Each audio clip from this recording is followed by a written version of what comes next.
యెషయా గ్రంథం 48వ అధ్యాయం నుండి ఈరోజు ఒక మాటను పంచుకోవాలని ఆశిస్తున్నాను. యెషయా గ్రంథము 48వ అధ్యాయము 17వ వచనం చదువుకుందాం. The book of Isaiah chapter 48 and verse 17. నీ విమోచకుడును ఇశ్రాయేలు పరిశుద్ధ దేవుడునైన యెహోవా ఇలాగు సెలవిచ్చుచున్నాడు. నీకు ప్రయోజనము కలుగునట్లు నీ దేవుడునైనా, చెప్పండి, నీ దేవుడునైనా యెహోవానగు నేనే నీకు ఉపదేశము చేయుదును. నీవు నడవవలసిన త్రోవను నిన్ను నడిపించెదను. స్తోత్రం చెప్దాం ఒకసారి. బ్రదర్ చెప్పండి హల్లెలూయా. నీకు ప్రయోజనం కలుగునట్లు. యెషయా గ్రంథం ప్రియులారా, చాలా ప్రాముఖ్యమైన అంశాలతో యెషయా గ్రంథం రాయబడింది. బైబిల్ గ్రంథాన్ని మనం జాగ్రత్తగా పరిశీలన చేస్తూ ఉంటే యెషయా గ్రంథాన్ని మినీ బైబిల్ అంటారు. చెప్పండి, విన్నారు కదా ఆ మాట ఎప్పుడైనా? ఎందుకు మినీ బైబిల్ అంటారంటే, బైబిల్ గ్రంథంలో 66 పుస్తకాలు ఉన్నట్టుగా యెషయా గ్రంథంలో ఎన్ని అధ్యాయాలు ఉన్నాయి? 66 అధ్యాయాలు ఉన్నాయి. ఒక్కొక్క మాట కూడా చాలా ప్రాముఖ్యమైన విషయాలు. యెషయా గ్రంథంలో it's a collection of so many things. హెచ్చరికలు ఉన్నాయి, వాగ్దానాలు ఉన్నాయి, బలపరిచే మాటలు ఉన్నాయి, ప్రవచనాలు ఉన్నాయి. దేవునికి సంబంధించిన విషయాలు చాలా మట్టుకు యెషయా గ్రంథంలో మనం జాగ్రత్తగా పరిశీలన చేస్తున్నాం. కొన్నిసార్లు మన జీవితాల్లో అన్నీ బాగున్నాయి అని అనుకున్న పరిస్థితుల్లోనే ఏదో రకమైన శ్రమ, ఇబ్బంది రావచ్చు, ఒక సవాలు మన జీవితంలో ఉండొచ్చు. ఇన్ఫ్యాక్ట్ ఈరోజు ఇక్కడ కూర్చుని మీ అందరి జీవితాల్లో కూడా ఏదో రకమైన ప్రతికూల వాతావరణం మీలో కొంతమంది ఫేస్ చేస్తూ ఉండొచ్చు. అయితే అలాంటి పరిస్థితుల్లో దేవుడు మాట్లాడుతున్నాడు. ఆయన వైపు మనం చూడగలిగితే ఆయన ఎలాంటి వాడు అంటే, నీ విమోచకుడు మరియు పరిశుద్ధ దేవుడు అనే మాట అక్కడ రాశాడు. యూజువల్గా ఏదైనా మీటింగ్ జరుగుతున్నప్పుడు ఆ మీటింగ్స్కి గెస్టులుగా వచ్చిన వారిని ఇంట్రడ్యూస్ చేస్తారు. ఇంట్రడక్షన్ అనేది కొన్ని మీటింగ్స్లో ఉంటుంది. నేను చాలా కాన్ఫరెన్స్లో వాకింగ్ చెప్పడానికి వెళ్ళేటప్పుడు, బహుశా నా గురించి చాలామందికి తెలిసినప్పటికీ కూడా, ఒక ఫార్మల్ ఇంట్రడక్షన్ అనేది ఆ కాన్ఫరెన్స్లో, ఆ ఐటినరీలో పెడతారు. వాకింగ్ చెప్పే ముందు ఆ సేవకులు ఎవరు, ఎక్కడి నుండి వచ్చారు, వారు ఎలాంటి పనులు దేవుని కోసం చేస్తున్నారు, బహుశా ఎవరైనా తెలియని వారు కొంతమంది అని ఉండుండొచ్చేమో కదా, వాళ్ళ కోసం అన్నట్టుగా ఇంట్రడక్షన్ అనే ఆ పార్ట్ కొనసాగిస్తారు. దానిలో చెబుతూ ఉంటారు. ఫర్ ఎగ్జాంపుల్, నా గురించి ఇంట్రడక్షన్ ఇవ్వాలి అంటే, రాయమండ్రి నుండి వచ్చారు, క్రైస్ట్ వర్షిప్ సెంటర్, ఆ తర్వాత ఒక టీవీలో దేవుని వాక్యం చెప్తూ ఉంటారు. ఇలాంటివన్నీ ఏవో వారు చెబుతూ ఉంటారు. That's okay. అయితే దేవుడు తను తాను పరిచయం చేసుకోవాల్సి వస్తాయి, తను తాను ఇంట్రడక్షన్ చేసుకోవాల్సి వస్తాయి. సెల్ఫ్ ఇంట్రడక్టరీ గనక ప్రభువు చేపడితే ఆయన ఏం చెప్తాడంటే, మొట్టమొదటిగా నేను ప్రజలను విమోచించేవాడిని, రెండవది నేను పరిశుద్ధుడిని. ప్రపంచంలో బహుశా ఎవరు ఈ మాటలు చెప్పలేరేమో. తమ గురించి తాను చెప్పుకోవాల్సి వస్తే, నేను విమోచించేవాడును మరియు పరిశుద్ధ దేవుడును అనే మాట ప్రపంచంలో ఎవరు చెప్పలేరు. Only God can tell it. దేవుడు మాత్రమే చెప్పగలడు. నువ్వు ఆరాధించే దేవుడు పరిశుద్ధుడు. నువ్వు ఆరాధించే దేవుడు నేను విమోచించడానికి వచ్చాడు. ఆయన నీ ప్రతి పాపాన్ని కడిగి పవిత్రపరిచి, అతిక్రమముల నుండి, అపరాధములను విడిపించి, తన శక్తితో నింపి తన మహిమ కొరకు వాడుకోవాలని దేవుడు ఆశిస్తున్నాడు. నీ విమోచకుడు పరిశుద్ధ దేవుడు ఈలాగు సెలవిచ్చుచున్నాడు.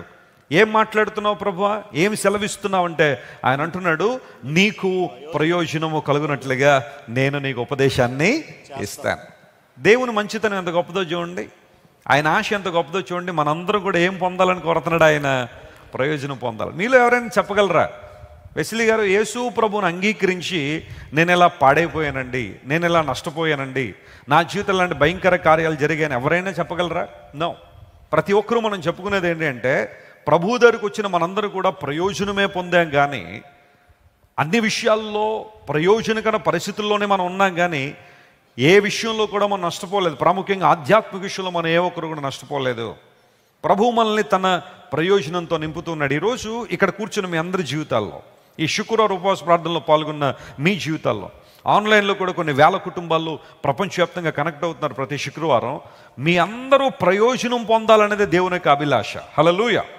దేవుని యొక్క ఆలోచన ఎప్పుడు కూడా నువ్వు నేను అన్ని విషయాల్లో ప్రయోజనం పొందాలనే దేవుడు ఆశిస్తున్నాడు. అందును బట్టే మీకు ప్రయోజనము కలుగునట్లు అనే మాట.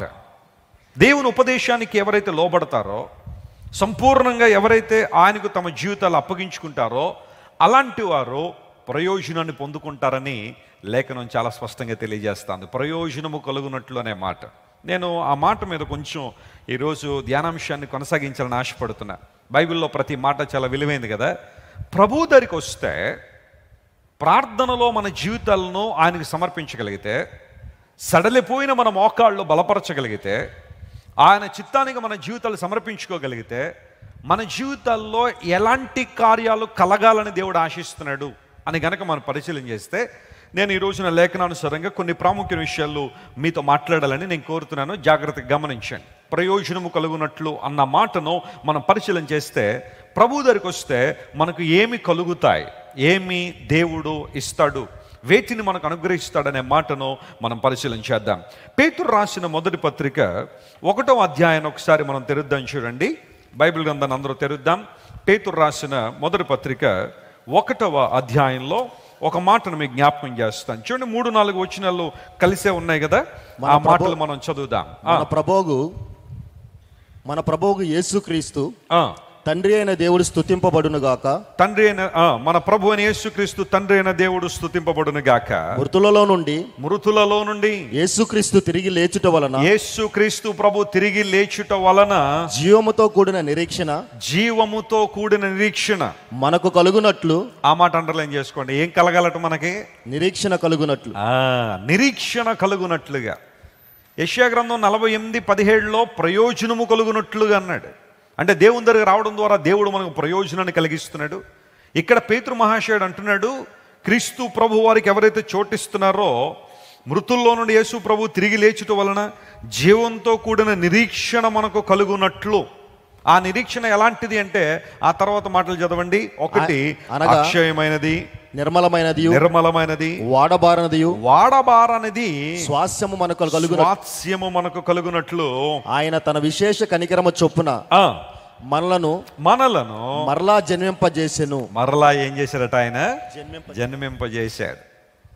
ఈరోజు మనం తిరిగి జన్మించిన అనుభవాన్ని కలిగి ఉన్నాము అంటే అది దేవునికి విశేషమైన కనికరము చొప్పున అనే మాట వాడాడు. దేవుని విశేషమైన కనికరం చొప్పున. తిరిగి జన్మించిన అనుభవం ఇలా ఉందా? పుట్టావా మరలా? తల్లి గర్భం నుండి మనందరం ఒకసారి జన్మించాం. మనందరికీ పుట్టుక తేదీలు ఉన్నాయి కదా, బర్త్ డేట్ అనేది ఉంది. ఆధార్ కార్డులో చెప్పండి ఏముంటాయి? మన పేరు, ఆ తర్వాత తండ్రి అయితే తండ్రి పేరు, భర్త అయితే భర్త పేరు, వివాహం అయిన వాళ్ళకి, ఆ తర్వాత మన అడ్రస్సు, ఆ తర్వాత డేట్ ఆఫ్ బర్త్, ఏ నెల పుట్టాం, ఏ రోజు పుట్టాం, ఏ సంవత్సరం పుట్టాం. అన్నిటికన్నా అద్భుతమైన ఇంకోటి ఉంటుంది దానిలో. ఏంటది? మన ఫోటో చాలా బాగుంటుంది ఆధార్ కార్డులో. సో ఇవన్నీ దానిలో ఉంటాయి కదా, డేట్ ఆఫ్ బర్త్. మనందరం శారీరకంగా పుట్టాం, మనందరం ఒకరోజు. కానీ ప్రభు ఏం కోరుతున్నాడంటే మనందరం ఆధ్యాత్మికంగా పుట్టాలి, తిరిగి జన్మించాలి.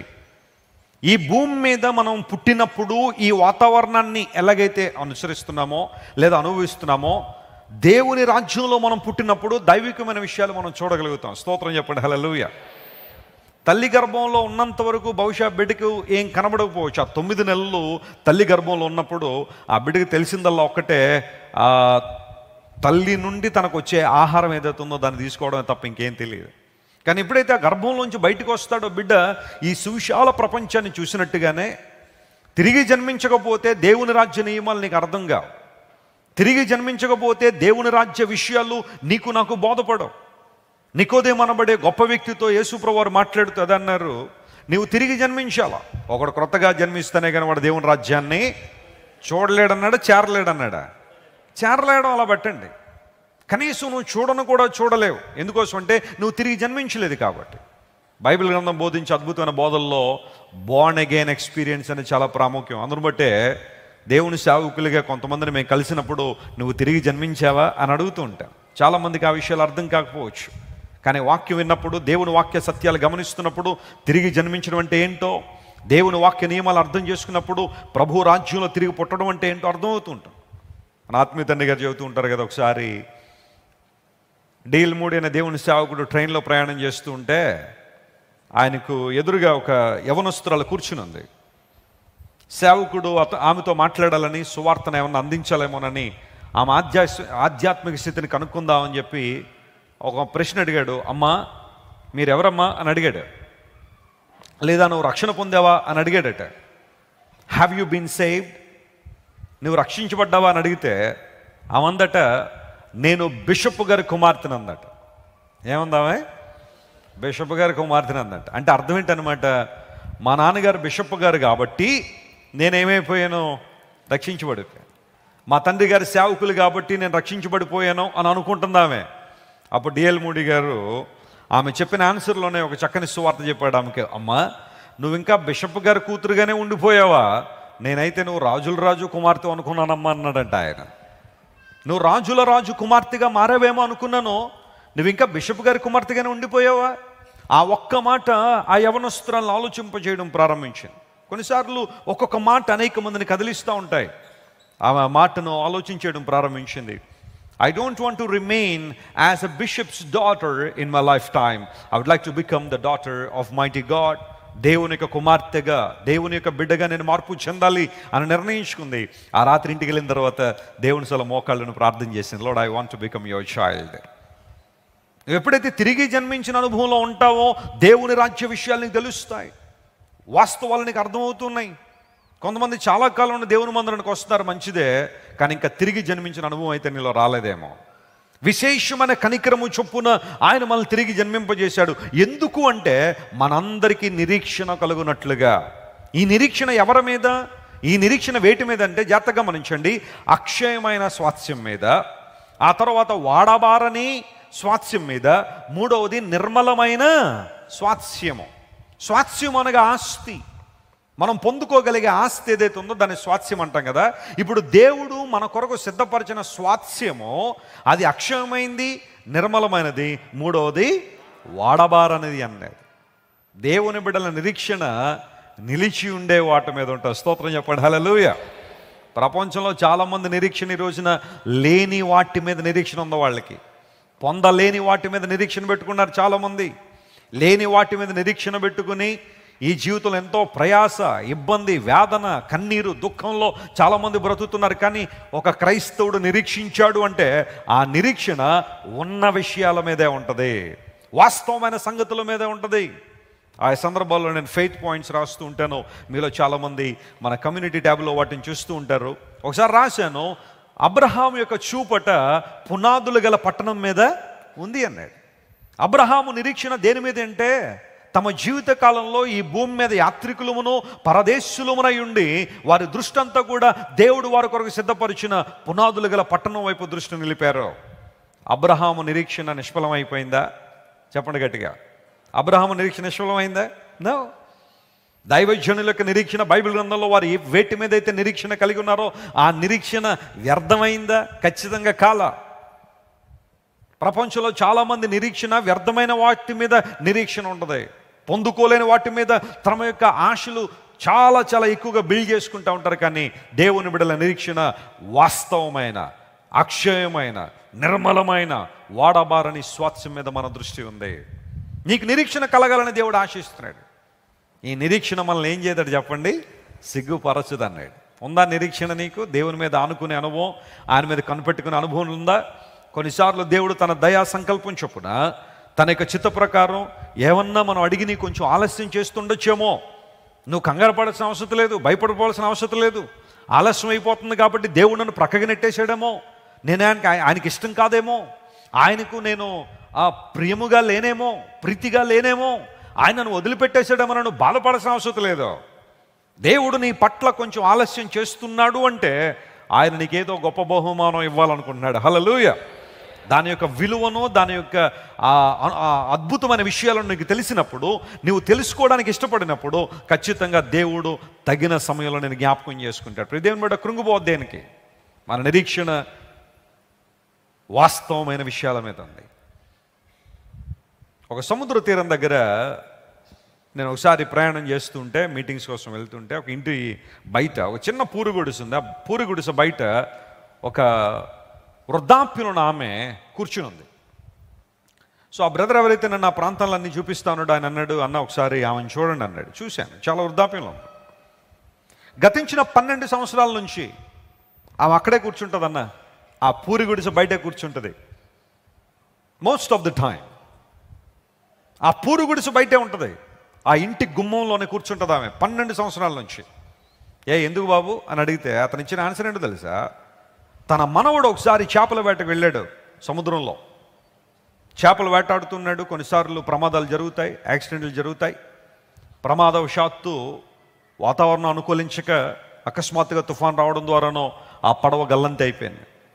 సముద్రాల్లో ఎవరు ఎదగలరు చెప్పండి? ఈత వస్తే కొద్దిసేపు ఈదగలరేమో, కానీ బహుశా ఆ వ్యక్తి కూడా చాలా ప్రయాసపడి ఈదాలని ప్రయత్నం చేశాడు. ఎక్కడో సముద్రంలో కలిసిపోయాడు, చనిపోయాడు. పడవలో ఉన్న వాళ్ళందరూ చనిపోయారు. అందరూ ఆ విషయాన్ని యాక్సెప్ట్ చేశారు. కానీ ఆ మనవడు చచ్చిపోయాడని కనుక ఈ ముసలామికి చెబితే ఈమెకు గుండె కూడా ఆగిపోద్ది. ఎందుకంటే ఈ మనవడికి ఆమెకి ఈ మనవడు అంత ఇంకెవరు లేరు వాళ్ళకి. అందును బట్టి ఆ ఇంటి పక్క వాళ్ళందరూ ఏమన్నారంటే, చచ్చిపోయాడని చెప్పకుండా, అమ్మా పడవైతే యాక్సిడెంట్ అయ్యింది, ఎక్కడో గల్లంత అయింది, అయితే మీ వాడు అటు ఇటు ఈదుకుని ఎక్కడికో వెళ్ళిపోయాడట, నేడో రేపు వస్తాడులే, ఈ రోజు కావచ్చు రేపు కావచ్చు వస్తాడు, నిన్ను వెతుక్కుంటూ వస్తాడు, నువ్వేం కంగారు పడకని చెప్పి వెళ్ళారట. అప్పటి నుంచి రోజు మా మనవడు వస్తాడని ఏం చేస్తుందామే? అక్కడే కూర్చుంటుంది. ఏమో ఇల్లు మర్చిపోతాడేమో, నన్ను దాటి వెళ్ళిపోతాడేమో మా మనవడు. ఎంత ఆశ అండి తన మనవడిని చూడాలని. అలా ఉండి ఆ ప్రాంతంలో కూర్చుని 12 సంవత్సరాలను కనిపెడుతుంది. ఇక్కడ మనం గమనించాల్సిన విషయాలు, ఆ వృద్ధాప్యంలో ఉన్న తల్లిగారి పట్టుదల చాలా గొప్పది. వస్తాడని కనిపెడుతుంది. ఆమెలో ఉన్న నిరీక్షణ చాలా గొప్పదే. కానీ ఆమె ఎవరి కోసం కనిపెడుతుందంటే, మరెన్నడూ రాని వ్యక్తి కోసం కనిపెడుతుంది. రాలేడు ఆ మనవడు, ఇంకా రాలేడు, ఎక్కడో చనిపోయాడు, తన ప్రాణాన్ని పోగొట్టేసుకున్నాడు. ఒక చనిపోయిన వ్యక్తి మీద ఆమె దృష్టి నిలిపి వస్తాడని కనిపెడుతుంది. నిరీక్షణ అయితే ఆమెకు ఉంది, కానీ ఆ నిరీక్షణ ఎవరి మీద ఉంది అంటే తిరిగి రాని వ్యక్తి మీద ఉంది. మరెన్నడూ ఆమె చూడని వ్యక్తి మీద నిరీక్షణ పెట్టుకుంది. అయితే పేతురు మహాశయుడు ఏమన్నాడు తెలుసా? దేవుడు మనకిచ్చిన నిరీక్షణ ఎంత గొప్పది అంటే, ఈ నిరీక్షణ తిరిగి రాని వ్యక్తి మీద కాదు, తిరిగి వచ్చే యేసయ్య మీద ఉంది. దేవుడు నామమున స్తోత్రం కలుగునుగాక. My God has promised us. మనందరికీ దేవుడు వాగ్దానం చేశాడు, నేను వస్తాను, మమ్మల్ని మేము ఏం చేస్తాను? తీసుకుని వెళ్తా. నేను వస్తాను, మీకోసం స్థలం సిద్ధపరుస్తున్నాను పరలోక రాజ్యంలో. నేను వచ్చి మీరు నాతో ఉండులాగా మిమ్మల్ని తీసుకెళ్తాను దేవుడు వాగ్దానం చేస్తే, తిరిగి రాని యేసయ్య వైపు మనం చూడడం లేదు. నేడో రేపో తిరిగి వచ్చే ప్రభువు వైపు మన దృష్టి ఉంది. వాస్తవ సంగతుల మీద మన నిరీక్షణ ఉంది. అందును బిడ్డ, దేవుని బిడ్డ, ఈ లోకంలో నువ్వు ఏం కోల్పోయినా పర్లేదు, తిరిగి సంపాదించుకుంటావు, కానీ నిరీక్షణ మాత్రం ఏం చేయొద్దు, కోల్పోదు. నిరీక్షణ నీ జీవితంలో సన్నగిల్లుతుంది అంటే నీలోనికి నిరాశ వచ్చేస్తుంది, నిస్పృహ అనేది వచ్చేస్తుంది, నిరుత్సాహం అనేది వచ్చేస్తుంది. నీ జీవితంలో భయంకరమైన పరిస్థితులు రావడానికి కారణం అపవాది నిరాశ నీలో తీసుకొస్తాడు. ఏదో ఒక చిన్న విషయాలు, వాళ్ళు చూడు ఎంత బాగున్నారో, వాళ్ళు చూడు ఎంత సంపాదించుకున్నారో, వాళ్ళు చూడు లోకస్తులు ఎంత సంతోషంగా ఉన్నారో, నీకేముంది, దేవుడు నీకేమి ఇచ్చాడని లేని వాటి మీద నీ దృష్టిని అంతా నిలిపి నీకేవ్వబడిన గొప్ప నిరీక్షణ నుండి నీ దృష్టిని ప్రక్కకు మరచాలని అపవాది ప్రయత్నం చేస్తాడు. అపవాది క్రియలు యేసు నామములో బంధించబడును గాక. ఆమేన్. దేవుని బిడ్డలందరూ ఎలా ఉండాలి చెప్పండి? నిరీక్షణ కలిగి ఉండాలి. ఈ నిరీక్షణ మనల్ని ఏం చేయదట? సిగ్గుపరచదు. దేవుడి వైపు ఎవరైతే చూస్తున్నారో, ఆయన మీద ఎవరైతే నిరీక్షణ కలిగి ఉన్నారో వారు ఎన్నడూ సిగ్గుపడరని బైబిల్ సెలవిస్తూ ఉంది. అందును బట్టి అన్నాడు, మీకు నిరీక్షణ కలుగునట్లుగా. మొదటగా మనకు ప్రయోజనం కలగాలని దేవుడు ఆశిస్తున్నాడు. రెండవది నిరీక్షణ కలుగునట్లుగా దేవుడు మన హృదయాన్ని నింపుతున్నాడు. ఈ నిరీక్షణ ఆధారం ఏంటి అంటే యేసుక్రీస్తు ప్రభు యొక్క పునరుత్థానం అనే మాట అక్కడ రాశాడు. యేసు ప్రభు మృతుల్లో నుండి తిరిగి లేవడం వలన మన నిరీక్షణకి ఏం దొరికింది? ఆధారం దొరికింది, ఒక ఆశ్రయం దొరికింది.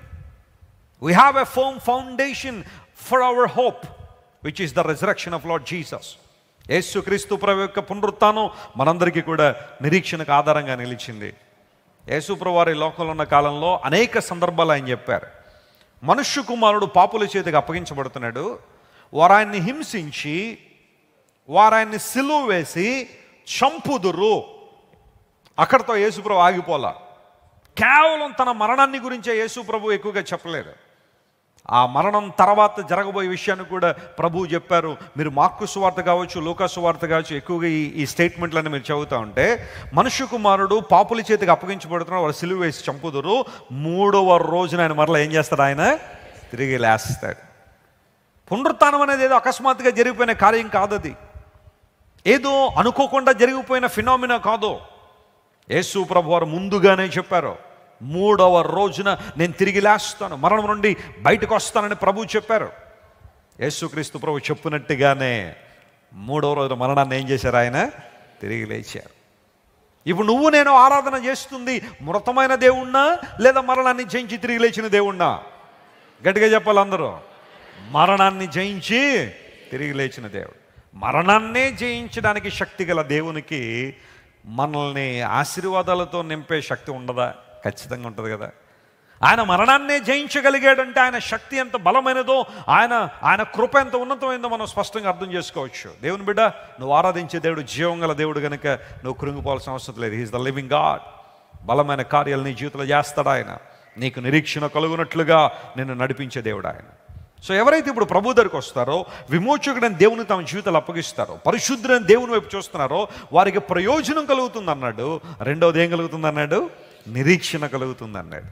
3వ మాట దగ్గరికి వద్దాం. చూడండి, ప్రభు దగ్గరికి రావడం ద్వారా మనకు కలిగే 3వ ప్రాముఖ్యమైన అంశము హెబ్రీయులకు రాసిన పత్రిక 6వ అధ్యాయం 18వ వచనాన్ని చదువుదాం. హెబ్రీయులకు రాసిన పత్రిక 6వ అధ్యాయం 18వ వచనంలో ఈ మాట ఇలా రాయబడింది. ఈ విధముగా చదవండి. దేవుడు తన సంకల్పము నిశ్చలమైనదని ఆ వాగ్దానమునకు వారసులైన వారికి మరీ నిశ్చయముగా కనుపరచవలనని ఉద్దేశించిన వాడై తాను అబద్ధమాడజాలని నిశ్చలమైన ఆ 2 సంగతులను బట్టి మన ఎదుట ఉంచబడిన, చూడండి ఆ మాట అండర్లైన్ చేసుకోండి, మన ఎదుట ఉంచబడిన నిరీక్షణను చేపట్టుటకు శరణాగతులమైన మనకు బలమైన ధైర్యము కలుగునట్లు. అది ఆ మాట అన్నదే, బలమైన ధైర్యము కలుగునట్లు ప్రమాణము చేసి వాగ్దానం ఏం చేశాడు? ఆయన దృఢపరిచాడు. స్తోత్రం చెప్దాం ఒకసారి. హల్లెలూయా. కొంచెం హెబ్రీయులకు రాసిన పత్రికను కొంచెం ఓపికతో చదవాలి కదా. ఎక్కువగా కామాలు ఉంటాయి, ఇవన్నీ చదువుకుంటూ అర్థం చేసుకుంటూ రావాలి. సరే, ఇప్పుడు చదివిన ఈ వాక్య భాగంలో 17-18 వచనాలు కలిసే ఉన్నాయి. దానిలో మనం గమనించాల్సిన విషయం అంటే, బలమైన ధైర్యము కలుగునట్లుగా దేవుడు ప్రమాణము చేసి వాగ్దానాన్ని ఏం చేశాడట? ఆయన దృఢపరిచాడు. అంటే మన దేవుడు వాగ్దానాలు నెరవేరుస్తున్నాడు అనే విషయాన్ని మనం గమనించినప్పుడు మనకు బలమైన ధైర్యం కలుగుద్దట. కొంతమందికి ధైర్యం ఉంటుంది కానీ వాటికి కూడా కొన్ని లిమిట్స్ ఉంటాయి. ధైర్యం ఉంటుంది కానీ ఎంతసేపు అంటే కొంతసేపు మాత్రమే ధైర్యం ఉంటుంది.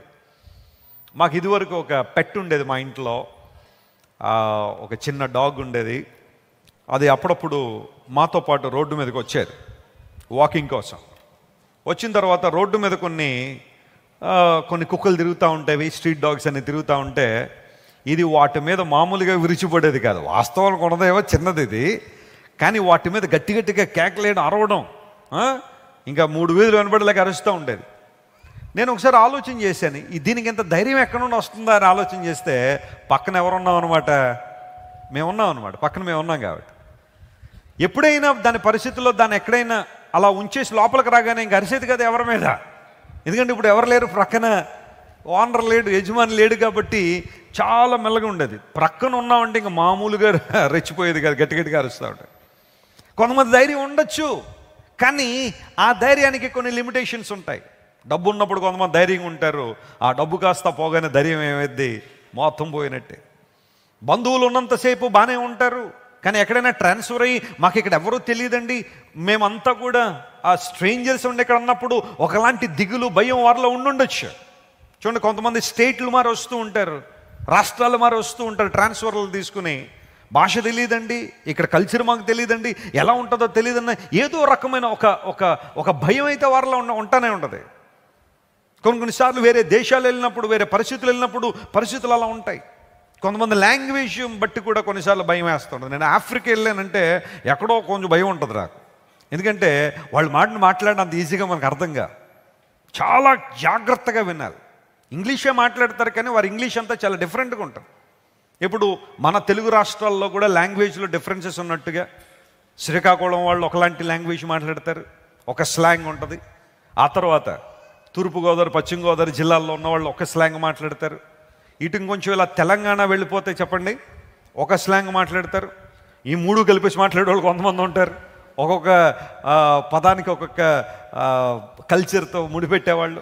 రాయలసీమ వెళ్తే వారు మాట్లాడే మాటలు వేరుగా ఉంటాయి. అక్కడ మాట్లాడే కొన్ని మాటలు మనకు బూతులుగా ఉంటాయి, మనం మాట్లాడే వాళ్ళకు బూతులుగా ఉంటాయి. ఇలాంటివన్నీ కొన్ని ఇబ్బందులు ఉంటాయి కదా.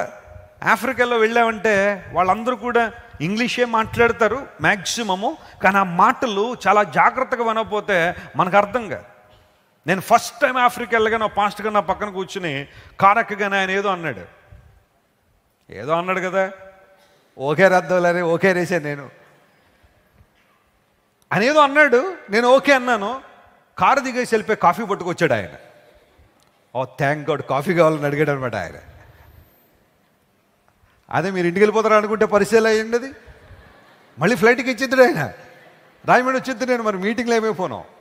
అందును బట్టి ఆయన కాఫీ అడిగాడా అని ఆ తర్వాత అర్థమైంది నాకు. అప్పటి నుంచి చాలా జాగ్రత్తగా వింటాను. ఏమన్నా అడుగుతున్నారంటే ఒకళ్ళు అర్థం కాకపోతే కమ్ అగైన్, మళ్ళీ ఇంకోసారి చెప్పండి.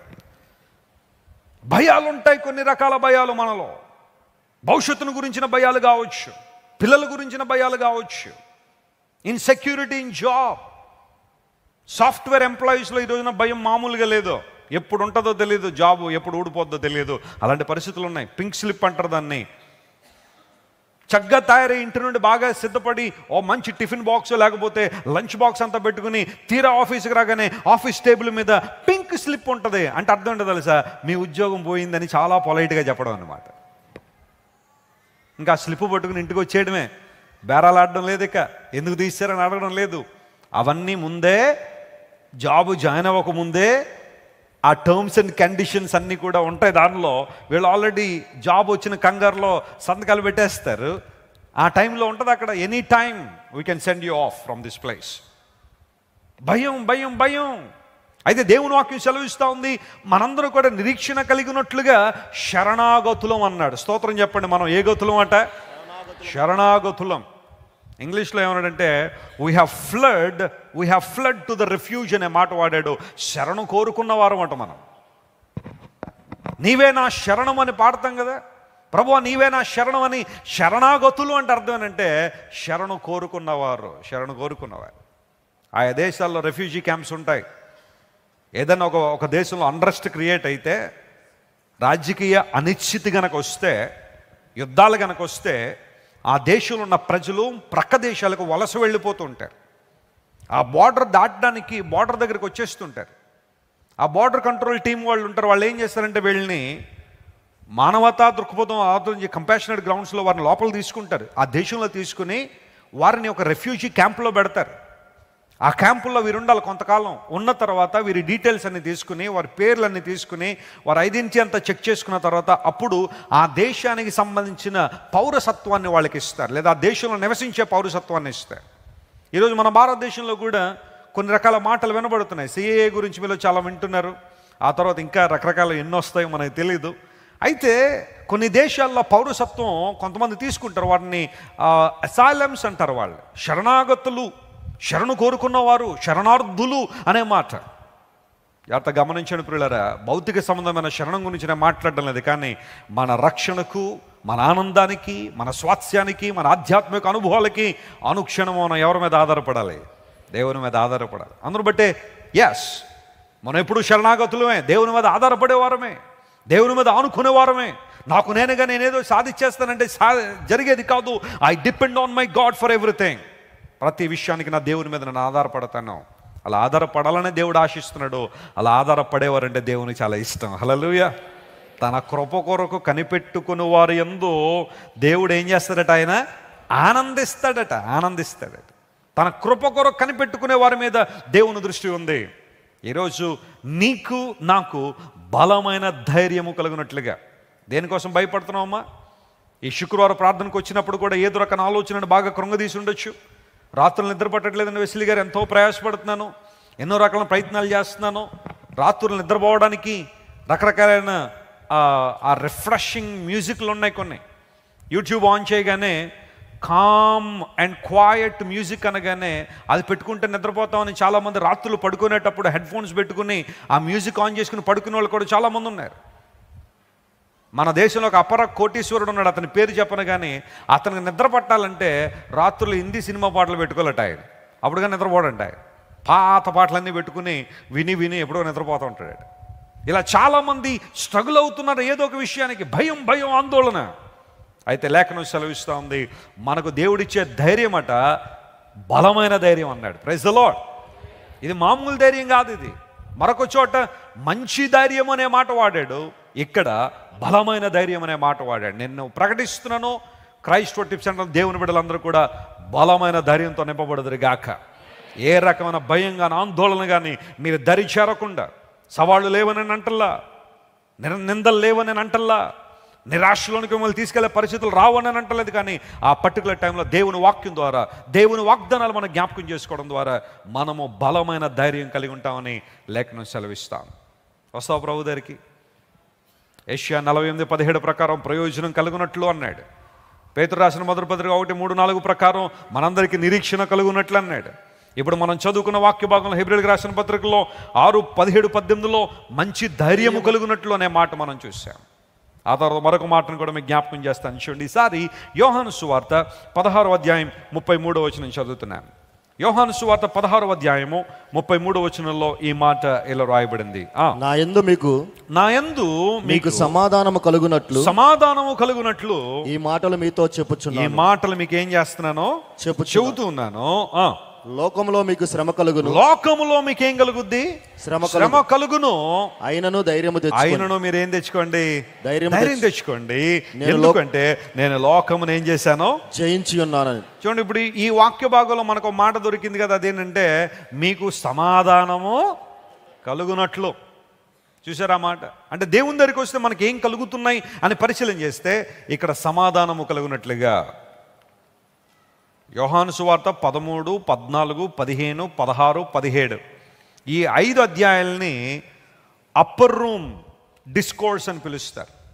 అప్పర్ రూమ్ డిస్కోర్స్ అంటే యేసు ప్రభు వారు ఆ మరుసటి రోజు ఆయన శిలువ మరణానికి వెళ్ళక మునుపు ఆ చివరి సమయంలో పస్కా పండుగ ఆచరించారు కదా శిష్యులతో కలిసి. అక్కడ ఆయన చెప్పిన ప్రసంగం ఈ 5 అధ్యాయాలు కూడా ఒక స్ట్రెచ్లోనే వెళ్ళిపోయినాయి అన్నమాట. పెద్ద టైం లేదు. ఆ మరుసటి ఉదయమే యేసు ప్రభు వారు శిలువ మీద మరణిస్తారు. ఆ ముందు రోజు రాత్రి గెత్సెమనే తోటకు వెళ్ళడానికి మునుపు యేసు ప్రభు శిష్యులు కలిసి మేడగదిలో ఉన్నారు కదా. ఆ మేడగదిలో ప్రభువు మాట్లాడిన మాటలన్నీ కూడా 13, 14, 15, 16, 17 5 అధ్యాయాలన్నీ కలిపి అప్పర్ రూమ్ డిస్కోర్స్ అంటారు దీన్ని. ప్రభువారు అక్కడే మాట్లాడిన విషయాలన్నీ. ఆ మాటలు చెప్పిన తర్వాత 18వ అధ్యాయం దగ్గరికి వచ్చేసరికి ఆయన కెద్రోను వాగు దాటి ఎక్కడికి వెళ్ళాడు? ఆయన గెత్సెమనే తోటలకు వెళ్ళాడు. మనం 22వ తారీఖు నుండి క్రాస్ మెడిటేషన్ స్టార్ట్ చేస్తున్న, వీలైతే అవన్నీ మరలా అక్కడ ప్రస్తావిస్తాం. ఈ 5 అధ్యాయాల్లో కూడా యేసు ప్రభు వారు పలికిన శ్రేష్టమైన సందేశాలు ఎన్నో ఉన్నాయి.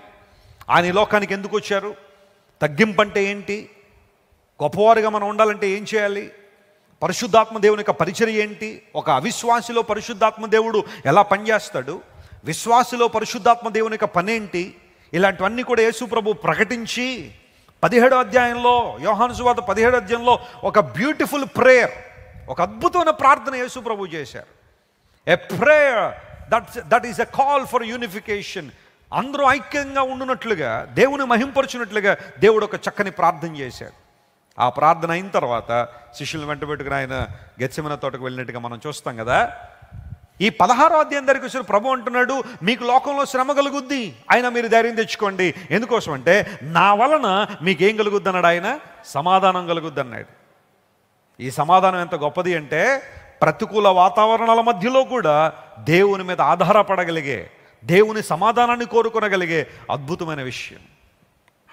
ఒకసారట ఆర్టిస్టులందరినీ పిలిచి ఒక చోట ఒక కాంపిటీషన్ ఏర్పాటు చేశారు. అందరూ వచ్చి వారికి ఇవ్వబడిన టాస్క్లో వారు ఆర్ట్స్ వేయాలి, చాలా చక్కగా వాటిని చిత్రీకరించాలి. నేను మన అమెరికాలో షార్లెట్ అనే ప్రాంతం వెళ్ళినప్పుడు ఒక బ్రదర్ నన్ను అక్కడ ఒక ఆర్ట్ ఎగ్జిబిషన్ తీసుకెళ్లారు. చాలా అద్భుతంగా ఆర్ట్లన్నీ కూడా, కొన్ని దానిలో ఏవో మిస్టరీస్ ఉంటాయట. అవి కూడా మనం కనుగోవాలన్నట్టుగా ఇప్పుడు నాకు అంత టైం లేదులేండి, ఇప్పుడు మనం ఈవినింగ్ మీటింగ్ ఉంది కదని చెప్పి గవ్వన్నీ చూసుకుంటూ వచ్చేసాం. ఆర్టిస్టులు కొన్ని చోట్ల కొంతమంది ఆర్టిస్టులు వేసి ఆర్ట్లు ఎలా ఉంటాయి తెలుసా? మన పిల్లలకి 4 రంగులు ఇచ్చారే రాసేంటర్ అనగానే అటు ఇటు వేసి పెట్టేస్తారు కదా, అలా ఉంటాయి ఆర్ట్లు. మరి దీనికి కూడా ఎంత ప్రాచుర్యం ఏంటనుకుంటే మరి దాంట్లో ఏదో ఉంటుందంట మిస్టరీ, మరి మనకు తెలియదు అది. అవన్నీ చూడగానే మా ప్రశస్త ఇంకొంచెం బాగా వేస్తుంది అనిపిస్తుంది వాటిని చూడగానే.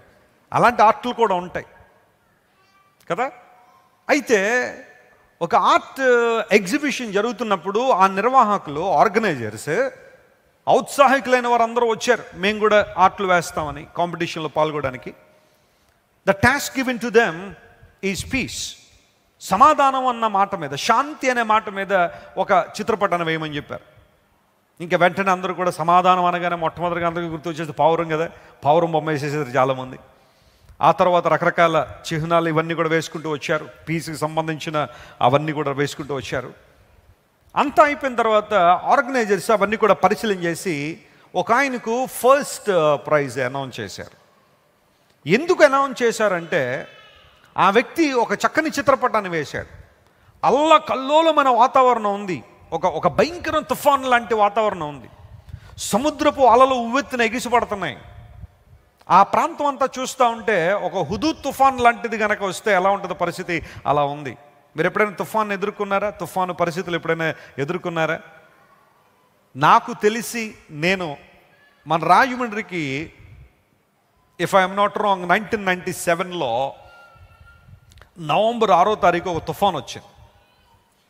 ఇంకా దివిసీమలో అయితే, ఇంకా ఆ సైడ్ అయితే, ఇంకా ఇటు కోనసీమ ప్రాంతాలన్నీ కూడా కొబ్బరి చెట్లు బాగుండే ప్రాంతం అంతా చాలా ఎఫెక్ట్ అయిపోయింది. ఆ రోజు మా నాన్నగారు ఎక్కడికో మీటింగ్కి వెళ్ళారు. మా అమ్మగారు కూడా మీటింగ్ వెళ్ళడానికి మా ముగ్గురిని ఇంట్లో పెట్టి, మా అమ్మగారు కూడా బండెక్కేసిన వారే, స్కూటర్ ఎక్కిన వాళ్ళు మళ్ళీ ఎందుకో దిగిపోయి లోపలికి వచ్చేసారు. ఎవరు నేను రాలేండి మీరు వెళ్ళండి అన్నారు. మా నాన్నగారు ఒకళ్ళు వెళ్ళిపోయారు మీటింగ్కి. మా నాన్నగారు అక్కడ స్టక్ అయిపోయారు, మేమేమో ఇంట్లో ఉన్నాం. ఈ లోపల తుఫాన్ స్టార్ట్ అయిపోయింది. ఆ తుఫాన్కి ఆ రోజున పరిస్థితి ఎలా ఉందంటే, ఈ ఒక్క రాత్రి గట్టెక్కితే చాలన్నంత పరిస్థితి ఉంది. ఆ గాలి హోరును వీస్తూ ఉంటే మా ఇంటి అద్దాలన్నీ పగిలిపోతూ ఉంటే, ఒక అద్దం బ్రేక్ అవగానే అమ్మ ఒక అద్దం పగిలింది అనుకున్నాడు. ఆఖరికి ఏమైపోద్దో, కప్పు ఏమైపోద్దో, అప్పుడు మాకు గడ్డిల్లు ఉండేది, ఏమైపోద్దో తెలియని పరిస్థితి. ఆ తుఫాను కదా. ఉదయాన్నే లేచిన తర్వాత మా అమ్మగారు అన్నారు, బాబు రాత్రంతా తుఫాన్ వచ్చింది, కరెంట్ లేదు, కొంచెం ఏమైనా టిఫిన్ పట్టురా అని చెప్తే రాజమండ్రి తిరిగేసారు, ఎక్కడ టిఫిన్ లేదు ఆ రోజు. ఎందుకోసం అందరూ అదే పరిస్థితి, ఎక్కడ పని చేసుకునే పరిస్థితి లేదు, కరెంట్ లేదు, ఎక్కడికక్కడ చెట్లు పడిపోయినాయి. ఒక భయంకరమైన పరిస్థితి. నేను తిరుగుతుంది రాజమండ్రిలోనా లేకపోతే ఇంకెక్కడైనా అనిపించింది నాకు ఆ టైంలో. మొత్తం ఆ ఏరియా అంతా తిరిగేసరికి ఎక్కడ చూసినా స్తంభాలు పడిపోయినాయి, చెట్లు పడిపోయినాయి. ఓ భయంకరం తుఫాన్. ఆ తర్వాత మరలా అలాంటి తుఫాన్ అయితే మన సైడ్ రాలేదు, కానీ హుదూద్, వైజాగ్లో హుదూద్ తుఫాన్ వచ్చింది. ఇప్పుడు రకరకాల తుఫాన్లు చాలా ప్రాంతాల్లో వస్తున్నాయి. ఒక తుఫాను వాతావరణం ఉన్నప్పుడు, ఒక సముద్రం దగ్గర ఉవ్వెత్తున ఎగిసిపడుతున్న అలల మధ్యలో ఒక రాళ్ల సముదాయం ఉంది, బండలు ఉన్నాయి. ఆ బండల సందులో ఒక పావురం చాలా నిశ్చింతగా ఉంది. ఎంత నిశ్చింత అంటే బయట ఏం జరుగుతుందో నాకేం తెలియదు అన్నట్టుగా. ఆ పావురాన్ని సర్కిల్ చేసి this is what we call peace అని రాశాడు. కష్టాలు లేకపోవడం కాదు శాంతిగా ఉండడం అంటే, సవాళ్ళు లేకపోవడం కాదు శాంతిగా ఉండడం అంటే, అనారోగ్యాలు రావని కాదు శాంతిగా ఉండడం అంటే, ఆ ప్రతికూల వాతావరణాల్లో కూడా దేవుని మీద పరిపూర్ణంగా ఆనుకోవడం. హల్లెలూయా. సమాధానకర్త మీద ఏం చేయాలా? ఆనుకోవాలి. ప్రాక్టికల్గా ఇది చాలా కష్టమే, కానీ ప్రాక్టికల్గా చేయడం కష్టమే. చెప్పుకోవడం చాలా ఈజీగానే ఉండొచ్చేమో, కానీ ఏదైనా ఒక ప్రతికూలత వచ్చినప్పుడు దేవుని మీద ఆధారపడగలిగే కృప మనలో కనబడుతుందా? వాగ్దానం చేసిన దేవుని వాగ్దానాలు మనం జ్ఞాపకం చేసుకోగలుగుతున్నామా? ప్రభు కార్యాలు ఎంత ఉన్నతమైనవో మనకు అర్థమవుతున్నాయా? లేఖనాలు సెలవిస్తున్నాయి, దేవుడు మన జీవితాల్లో మేలు చేసే దేవుడు ఆయన. 2014వ సంవత్సరంలో మన వర్షిప్ ప్రాంతం మీద, మనం ఆరాధన చేస్తున్న స్థలం మీద అటాక్ జరిగినప్పుడు అది చాలా కృంగిపోవాల్సిన సమయమే. ఎందుకంటే ఆ టైంలో ఒక 6 లక్షల పైనే, 6-7 లక్షల పైనే ఆస్తి నష్టం జరిగింది ఆ టైంలో. మొదట మేమైతే ఏమన్నా షార్ట్ సర్క్యూట్ అయిందేమో అనుకున్నాం, కానీ ఆ తర్వాత అక్కడున్న ప్రజలు గమనించిన వారు చెప్పారు. ఎందుకంటే నేను అప్పుడు వాచ్ నైట్ సర్వీస్ అయిన తర్వాత 5 గంటలకు పడుకున్నాను. వాస్తవం ఏం జరిగిందో నేనైతే నా కళ్ళలో చూడలేదు, కానీ అక్కడున్న మన ప్రియులు చూసి చెప్పారు, కావాలని చేసిన పని అని. అయితే దేవుని సన్నిధిలో కృంగిపోలేదు, ప్రార్థన చేశాం. ప్రభు నీకు అసాధ్యం అనేది, ఈ శ్రమ, ఈ ఇబ్బంది మమ్మల్ని బ్రేక్ చేసేది కాదు, మమ్మల్ని ఇంకా మేక్ చేసేదే. ఆ శ్రమ మమ్మల్ని ప్రభు దగ్గరికి ఇంకా దగ్గరగా తీసుకొచ్చింది, ఇంకా దగ్గరగా తీసుకొచ్చింది.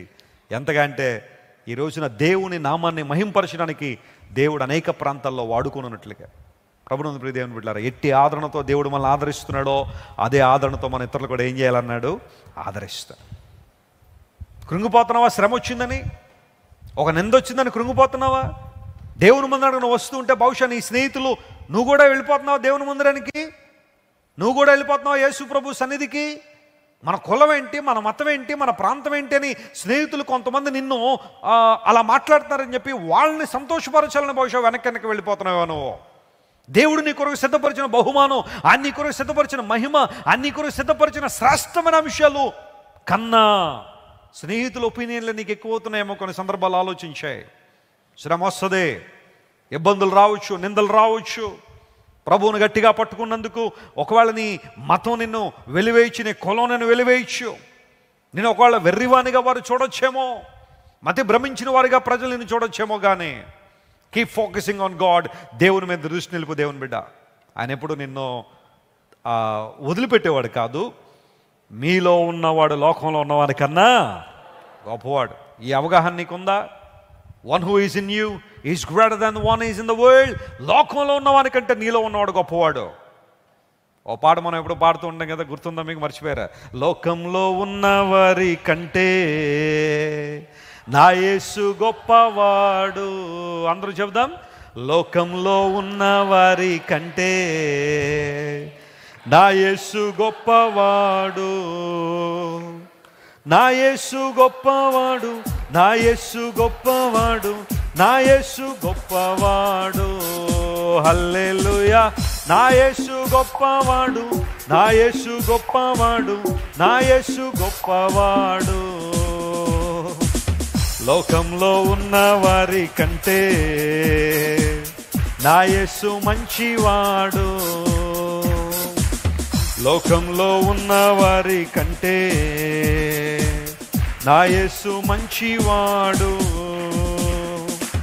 నా యేసు మంచివాడు, నా యేసు మంచివాడు, నా యేసు మంచివాడు. హల్లెలూయా.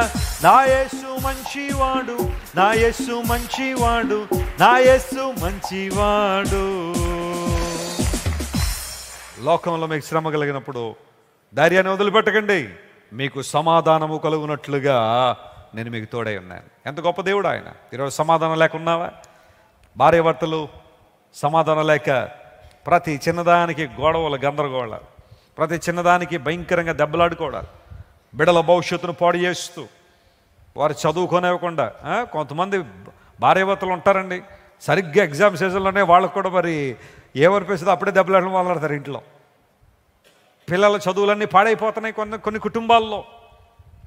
ఈయనేమో సూట్ కేసు పట్టుకుని మా నాన్నగారి ఇంటికి వెళ్ళిపోతానంటాడు ఆయన, ఆమెమో మా అమ్మగారి ఇంటికి వెళ్ళిపోతానంటే పిల్లలిద్దరు మళ్ళీ వెళ్ళి వాళ్ళిద్దరిని సమాధానపరచడం అన్నీ కొన్ని కుటుంబాల్లో. అప్పుడప్పుడు అనిపిస్తుండే శాంతి దూతలు కొన్ని కుటుంబాల్లో పిల్లలే అని. పీస్ అంబాసిడర్లు వాళ్ళు నోబెల్ ప్రైజ్లు ఇచ్చేయాలి వాళ్ళకి అప్పుడప్పుడు. ఎందుకోసం? భార్యాభర్తలిద్దరిని కలపడానికి, తల్లిదండ్రులు కలపాలనే ప్రయత్నం చిన్నపిల్లలు చాలామంది చేస్తూ ఉంటారు. అసమాధానం కొన్నిసార్లు కుటుంబాల్లోనికి వచ్చేస్తుంది. సమాధానం లేదు. ఎందుకోసం అంటే భార్యాభర్తలతో కలిసి ఏం చేయట్లేదు, ఆ ఇంట్లో ప్రార్థన చేయట్లా. దేవుని సహవాసం అక్కడ ఉన్నప్పుడు, ప్రార్థన ఉన్నప్పుడు దేవునికి మహిమ, ఆయన ప్రసన్నత అక్కడ ఉంటుంది. సంఘాల్లో ఈ రోజున సమాధానం లేదు. చాలా సంఘాల్లో గొడవలు, గందరగోళాలు, తన్నుకోవడాలు, కొట్టుకోవడాలు, కోర్టు కేసులు, భయంకర పరిస్థితులు కొన్ని సంఘాల్లో చూస్తున్నాం. సమాధానాన్ని అపవాది దొంగిలిస్తూ ఉన్నాడు. కానీ సమాధానకర్త అయిన దేవునికి మనం చోటు ఇచ్చినప్పుడు, Lord I want your peace, నీవిచ్చే సమాధానం నాకు కావాలి ప్రభు అని దేవుని సన్నిధిలో కనుక మనం అడగగలిగితే, ఆయన వైపు చూడగలిగితే గొప్ప కార్యాలు జరుగుతాయి. మీకు సమాధానం కలుగునట్లు, ప్రయోజనం కలుగునట్లుగా, నిరీక్షణ కలుగునట్లుగా, సమాధానము కలుగునట్లుగా ఎంత గొప్ప ఆశీర్వాదం దేవుడు మనకిస్తున్నాడు. చివరిగా ఒక మాట చెప్పి నేను ముగిస్తాను. చూడండి, దేవుని దగ్గరికి రావడం ద్వారా మనకేం కలుగుతున్నాయని ఆలోచన చేస్తే, ఈసారి ద్వితీయోపదేశకాండం 28వ అధ్యాయం 6వ వచనం చదువుతాం. డ్యూటరానమీ చాప్టర్ 28 and verse 6లో ఈ మాట ఇలా రాయబడి ఉంది. ద్వితీయోపదేశకాండం 28వ అధ్యాయం 6వ వచనాన్ని మనం చదువుతున్నాం. చదవండి. 25. నీవు లోపలికి వచ్చినప్పుడు దీవించబడుదువు, వెలుపలికి వెళ్ళినప్పుడు దీవించబడుదువు. నీ మీద పడు.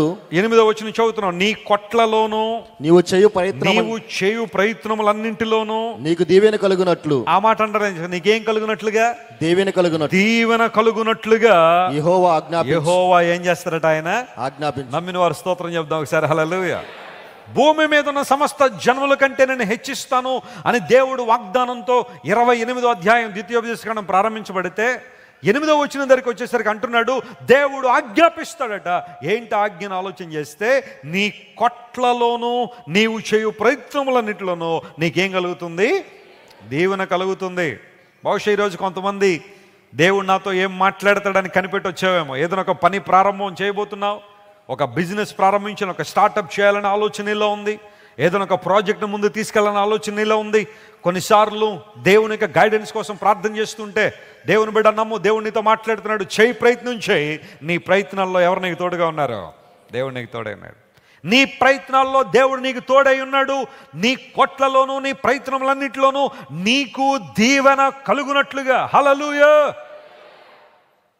పాపం చేయడం ద్వారా శాపాన్ని కూడగొట్టిన మనం యేసుక్రీస్తు ప్రభువు రావడం ద్వారా ఆధ్యాత్మికంగా శాపాన్ని ప్రభు తొలగించినప్పుడు ఇప్పుడు అన్ని విషయాల్లో దేవుడు మనల్ని ఏం చేస్తున్నాడు? ఆయన అభివృద్ధిలో నడిపిస్తూ ఉన్నాడు. మీలో ఎంతమంది సాక్ష్యాలు చెప్పడానికి సిద్ధంగా ఉన్నారు ఈరోజు? అవునయ్యా, ఒకప్పుడు మా బ్రతుకులు ఎలా ఉండేవి, వ్యసనాలతో నీరైపోయిన మా బ్రతుకులు, దేవునికి విరోధంగా బ్రతకడం ద్వారా అన్ని విషయాల్లో చితికిపోయిన మా జీవితాలు. కానీ ఈ రోజున ప్రభువుని అంగీకరించిన తర్వాత అంచెలంచెలుగా ప్రభు మమ్మల్ని ఏం చేస్తున్నాడు? ఆయన అభివృద్ధి చేస్తూనే ఉన్నాడు, అభివృద్ధిలో నడిపించాడు. ఎంతోమంది అద్భుతమైన సాక్ష్యాలు చెప్పగలరు ఇక్కడ. దేవుని దీవెన వారు స్పష్టంగా చూడగలుగుతున్నారు. దీవించే దేవుడు ఆయన, బలపరిచే దేవుడు ఆయన. ఆశీర్వాదం కోసం ఈరోజున చాలామంది ఎన్నో ప్రయత్నాలు, ఎక్కడెక్కడికో పరుగులు, ఏవేవో చేయాలనే ఆలోచనలు చాలా మందిలో ఉన్నాయి. కానీ దేవుని దగ్గర నువ్వు రాగలిగితే, ఆయన ఆజ్ఞలకు లోపడగలిగితే, ఆయన మాటకు లోపడగలిగితే, దేవుడు నీవు చేసే ప్రయత్నములన్నింటిలో కూడా నీకు ఏమిస్తాడట? ఆయన దేవునిస్తాడు. విలియం కాల్గేట్ గురించి చాలాసార్లు మనం వింటూనే ఉన్నాం.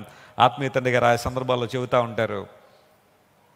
ఒక దేవుని సేవకుని దగ్గర నివసించిన విలియం కాల్గేట్ ఒక చిన్న వ్యాపారాన్ని ప్రారంభించాడు. ఈరోజు నా కాల్గేట్ అనగానే మనకు పేస్టులు గుర్తొస్తాయి కదా. కానీ అసలు ఫస్ట్ విలియం కాల్గేట్గా తయారు చేసింది పేస్ట్ కాదు, ఒక సోప్ తయారు చేశాడు. ఆయన కాల్గేట్ సోప్ తయారు చేశాడు. ఆ సోప్ని మార్కెటింగ్ చేశాడు. దేవుడు తనకిచ్చిన భాగాన్ని జాగ్రత్తగా వాడుకునేవాడు. తన ఫర్దర్ ఇన్వెస్ట్మెంట్స్ కోసం ప్లాన్ చేసి దేవునికి ఇవ్వాల్సిన భాగాన్ని దేవునికి ఇచ్చేవాడు. ఆ 10వ భాగం దేవునికి ఇవ్వాలన్న ఆలోచన అతనిలో ఉంది. నమ్మకంగా దేవుని దగ్గర ఉన్నాడు. ఆయనతో చేసుకున్న నిబంధన కొనసాగించాడు. దేవుడు అంచెలంచెలుగా కాల్గేట్ని ఆశీర్వించడం ప్రారంభించాడు. అక్కడ నుంచి రకరకాల ప్రోడక్ట్స్ వచ్చాయి. కాల్గేట్, విలియం కాల్గేట్ ప్రోడక్ట్స్ అవి అన్నీ ఇన్ని కాదు, రకరకాల చాలా ప్రోడక్ట్స్ ఉన్నాయి. కాల్గేట్ అనే ఆ పేరు ప్రపంచవ్యాప్తంగా అనేక మందికి తెలిసి ఈ రోజున పేస్ట్ అంటేనే కాల్గేట్ అనుకున్న వాళ్ళు కూడా చాలామంది ఉన్నారు. స్పానిష్ వరల్డ్లో ముందు కాల్గేట్ అనే పేరుకి కొంచెం ఇబ్బంది వచ్చింది. స్పానిష్ మాట్లాడేవాళ్ళు, స్పెయిన్ దేశంలో ఉండేవాళ్ళు స్పానిష్ మాట్లాడతారు. ఆ స్పానిష్ కొన్ని దేశాల్లో కూడా వ్యాప్తి చెందింది.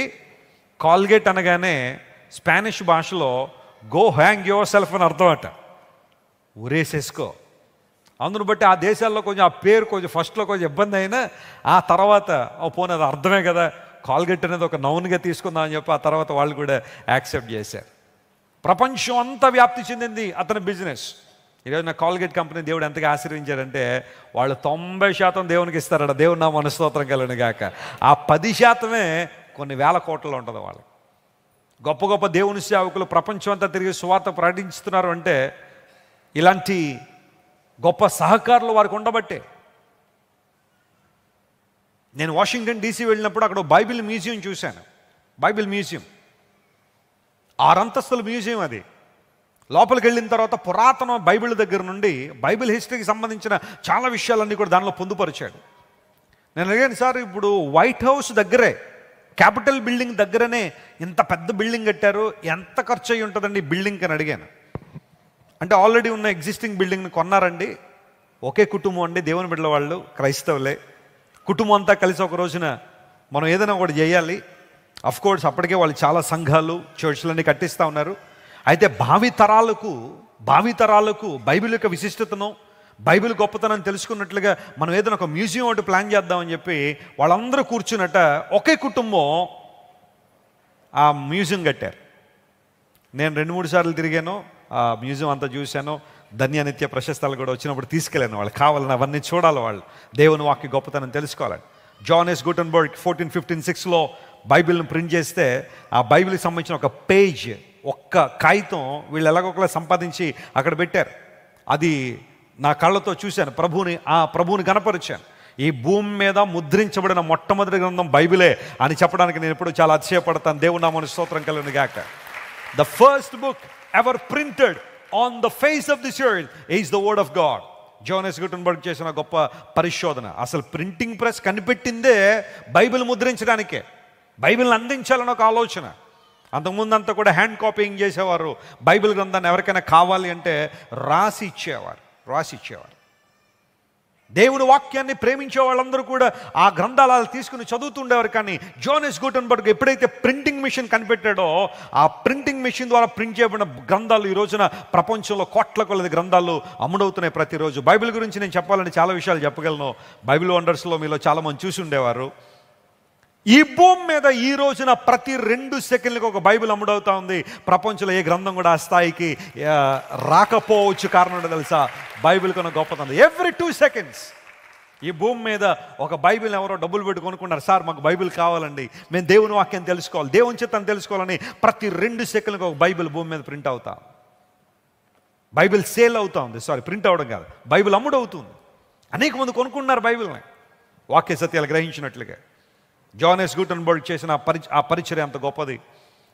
అతని యొక్క ఆ ప్రింటింగ్ మిషన్ యొక్క రెప్లికా ఆ మ్యూజియంలో మనం చూస్తాం. నేను అడిగాను, సార్ ఏంటండి మరి ఇంత పెద్ద మ్యూజియం అవడానికి ఏమాత్రం ఎస్టిమేషన్ బడ్జెట్ అయి ఉంటుందంటే వాళ్ళు చెప్పారు, సార్ ఈ మ్యూజియం, ఈ 6 అంతస్తులు కలిగిన మ్యూజియం వాషింగ్టన్ డీసీలో వైట్ హౌస్ పక్కన, క్యాపిటల్ బిల్డింగ్ పక్కన ఈ మ్యూజియం ఇలా ఇప్పుడు మనం కాస్ట్ ఎస్టిమేట్ చేయాలంటే 8,600 కోట్ల రూపాయలట. 8,600 crores. 1 ఫ్యామిలీ, ఒక కుటుంబం స్పాన్సర్ చేశారు. ఒకే కుటుంబం, మేము ఇస్తాం, చేయాలా, దేవుని పరిచర్య జరగాలని. What a great commitment it is. దేవుని కార్యాల పట్ల ఆసక్తి ఎంత గొప్పదో చూడండి. ప్రభునందు ప్రియులారా, ఎందుకు మాట చెబుతున్నాను తెలుసా? దేవుని కొరకు మనం ఏదైనా చేయాలనుకున్నప్పుడు నిస్వార్థంగా మనం చేయగలిగితే దేవుడు రాను రాను మనల్ని అనేక మందికి ఏం చేస్తాడు? ఆయన ఆశీర్వాదకరంగా మారుస్తాడు. ఇచ్చేవాడిగా దేవుడు మనల్ని చేస్తాడు. కొన్నిసార్లు సేవకులుగా చెప్పాల్సిన పరిస్థితి వస్తే ఇవ్వడం గురించి ఎందుకు అవుతుంది తెలుసా? ఇవ్వడం అనేది నువ్వు నేర్చుకుంటే స్వార్థాన్ని నువ్వు జయించినట్టే. స్తోత్రం చెప్పండి. హల్లెలూయా. You will overcome selfishness when you start giving to the Lord. స్వార్థాన్ని జయించగలిగే కృప దేవుడు నీకు ఇస్తాడు. ఎప్పుడు తెలుసా? ఇవ్వడం నేర్చుకున్నప్పుడు. ఎప్పుడు పట్టి పీల్చే జలగల్లాగా ఉండకండి. జలగలు ఏం చేస్తాయి చెప్పండి? పిలుస్తూనే ఉంటాయి. మనం అలా ఉండడానికి వీల్లేదు. We are givers. హల్లెలూయా. ప్రపంచానికి ఏదోటి ఇచ్చేవాళ్ళం. దేవుని కార్యాలు స్పష్టంగా జరగాలి. నువ్వు దీవెన పొందునట్లుగా, నీకు దీవెన కలుగునట్లుగా దేవుడు నీ ప్రయత్నములన్నింటినీ దేవుడు ఏం చేస్తాడు? ఆయన ఆశీర్వదిస్తాడు. ప్రయత్నం చేయి. అలిసిపోవద్దు, కృంగిపోవద్దు, అధైర్యపడద్దు. ఒక ప్రయత్నం ఫెయిల్ అయిందని చెప్పి చేతులు కట్టుకుని కూర్చోవద్దు. ప్రయత్నం చేయి. దేవుని సహాయాన్ని కోరుకో. Lord, I want to be a blessing. ఒక ఆశీర్వాదకరంగా ఉండాలని నేను కోరుతున్నానయ్యా. ఓ మాట ఎప్పుడు నేను చెప్పడానికి ఇష్టపడతాను, సోమరి వాళ్ళని దేవుడు ఎప్పుడు ఏం చేయడు చెప్పండి? ఆశీర్వదించండి. మీరు ఎప్పుడైనా బైబిల్ చదివినప్పుడు కెన్ యూ బ్రింగ్ 1 person? సోమరుడిని దేవుడు దీవించినట్టుగా ఒక్క మాట అయినా బైబిల్లో మీరు ఎప్పుడైనా చూడగలరా? ఎప్పుడు చూడు. శ్రద్ధ గలవాడు ఐశ్వర్యవంతుడు అవుతాడు చెప్పండి, బద్ధకస్తుడు దరిద్రుడు అయిపోతాడు అంత బైబిల్లో. దేవుని మాట ఎప్పుడో నిజమే. బద్ధకం ఈరోజు చాలామందిని బాగా బాధిస్తుంది కదా. బద్ధకం, ఉదయాన్నే లేవడం, టిఫిన్ తినేసి పడుకుని పోవడం, మళ్ళీ లంచ్కి లేవడం, మళ్ళీ తినేసి పడుకుని పోవడం, మళ్ళీ ఈవినింగ్ లేచి కాసేపు అలా తిరిగేసి డిన్నర్ ఇంకా అవ్వలేదా, తినేగానే మళ్ళీ ఏం ఎక్కేలా? మంచం ఎక్కాలి. ఇంకేం బాగుపడతావు మనం? ఇంకేం బాగుపడతావు? ఏమనొస్తున్నావు నువ్వు? కష్టపడాల్సిన సమయంలో కష్టపడకపోతే, కష్టించకూడని సమయంలో కష్టపడాల్సి వస్తుంది. జాగ్రత్తగా గమనించాలి. నువ్వు ఈ టైంలో కనుక ప్రయాసపడకపోతే, ప్రయత్నం చేయకపోతే, అందును బట్టి దేవుడు చాలా స్పెసిఫిక్గా రాశాడు, నువ్వు చేసే ప్రయత్నాల్లో దేవుడు నీకు దీవెనిస్తాడు. ప్రయత్నం చేయకుండా నువ్వు దీవెన పొందలేవు. ప్రయత్నం చేయి. దేవుని కోసం వాడబడు. గొప్ప కార్యాలు జరుగుతాయి. బైబిల్ వండర్స్ అనే పుస్తకం రాసినప్పుడు, ఫస్ట్ ఎడిషన్ రాసినప్పుడు 14 రోజులు 14 days నా ఆఫీసులోంచి బయటకు రాలని, నేను చెయ్యాలంటే ఒక పని చేయాలి, అనేక మందికి బైబిల్ విశిష్టతను తెలియజేయాలని కూర్చున్నాను. అలా తినడం కోసం బయటకు వచ్చేవాడిని అంతే. నిద్రపోవడానికి ఆ 3-4 గంటలు పడుకునేవాడు. ఆ సమయం తప్ప మిగతా సమయం తప్ప పని చేస్తూనే ఉన్నాడు. ఎప్పటికీ కూడా సమయం దొరికినప్పుడు దేవుని కోసం ఏదో ఒకటి చేసేయాలన్న తపన, ఆయన కోసం వాడబడాలనే ఆలోచన. ప్రయాసపడదాం, ప్రయత్నం చేద్దాం. దేవుడు నీ జీవితంలో మేలు చేస్తాడు. కొంతమంది ప్రయత్నం చేయరు, పని చేయరు, పనిచేసి కొంచెం అభివృద్ధి చెందుతున్న వాళ్ళు ఏమంటారు తెలుసా? అదృష్టం అలా కలిసి వచ్చేసిందండి వాళ్ళకి. ఏం కలిసి వస్తుందంటే నో, డోంట్ సే దట్. క్రైస్తవ ప్రపంచంలో అదృష్టం అనే మాట మనం వాడకూడదు కూడా. అదృష్టం అనే పదం కాదు అది. దేవుని కృప, దేవుని దీవెన వారి ప్రయత్నాల మీద ఉంది. హల్లెలూయా. ప్రయత్నం చేయాలా, దేవుడు నీకు ప్రొవిజన్ ఇవ్వాలి అంటే, ఆయన కోసం వాడబడాలంటే, నీకు దీవెన కలుగునట్లుగా నియమించే దేవుడు, బలపరిచే దేవుడు ఆయన. వస్తాం ఆయన దగ్గరికి. అందును బట్టే కీవర్డ్ మనం చూసాం, యెషయా 48:17. మీకేం కలుగునట్లుగా? ప్రయోజనం కలుగునట్లుగా, నిరీక్షణ కలుగునట్లు, సమాధానం కలుగునట్లు, ఆ తర్వాత మేలు కలుగునట్లు, ఇంకా చాలా మాటలు ఉన్నాయి బైబిల్లో. ఆ తర్వాత ధైర్యము కలుగునట్లుగా, చివరిగా నీకేం కలగాలి? దీవెన కలిగినట్లుగా. కళ్ళు మూసుకొని ప్రార్థన చేసుకుని, అందరూ కళ్ళు మూసుకొని.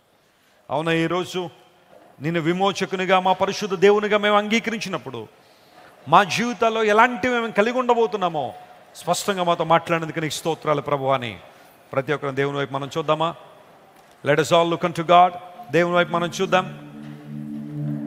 ఎవ్వరూ అటు ఇటు చూడకండి. మోకరించగలిగిన వారు మోకరించండి, మోకరించలేని వారు లేచి నిలబడండి. If you can't kneel down, stand up. If you can kneel down in the presence of God. యవనస్తులు అందరూ మోకాళ్ళు వేసేయాల. కొంచెం పెద్దవారికి ఏమైనా ఎక్సెప్షన్ ఇద్దాం.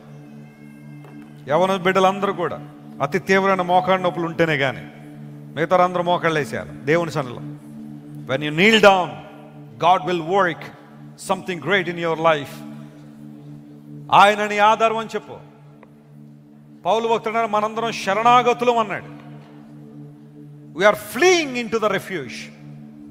దేవుని ఆశ్రయపురంలోనికి పరిగెట్టిన మనం శరణాగతులమైన మనకు బలమైన ధైర్యం కలిగినట్లుగా. అమ్మా ప్రియ సహోదరి, సహోదరుడా, ఏ భయంతో ఈరోజు నువ్వు బంధించబడి ఉన్నావు? ఏ భయంతో ఏడుస్తున్నావు? ఏ భయంతో నీ జీవితంలో భయంకరమైన కార్యాలు జరుగుతున్నాయి? దేవునికి దూరం అయిపోతున్నావు ఏ భయంతో? ఈరోజు దేవుడు నీతో మాట్లాడుతున్నాడు. ఆయన వైపు నువ్వు చూడాలా. బలమైన కార్యాలు నీ జీవితంలో జరుగునట్లుగా, ప్రయోజనము కలుగునట్లుగా, దీవెన కలుగునట్లుగా, నిరీక్షణ కలుగునట్లుగా దేవుడు నిన్ను స్థిరపరచడానికి ఇష్టపడుతున్నాడు. ఆయన వైపు మనం చూద్దామా? హల్లెలూయా. We thank you, Lord. We worship you, Jesus. నీకు మహిమ చెల్లిస్తున్నావయ్యా. గొప్ప కార్యాలు చేసే దేవా నీకు వందనాలు. అందరం ప్రభు వైపు మనం చూడు. ఎవరు అటు ఇటు చూడు. నీకు దేవుడు బలమైన కార్యాలు జరిగించాలని దేవుడు ఆశిస్తున్నాడు ఈరోజు. ఆయన వైపు నువ్వు చూడగలవా? హల్లెలూయా. యేసయ్యా నీకు స్తోత్రం.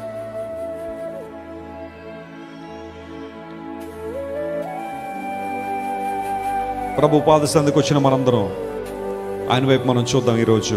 అవునయ్యా, సమాధానము కలుగునట్లుగా ఈ మాటలు మీకు చెబుతున్నాను. మీకు లోకంలో శ్రమ కలుగుద్ది, ఆయన ధైర్యం తెచ్చుకోండి, నేను లోకాన్ని జయించాను.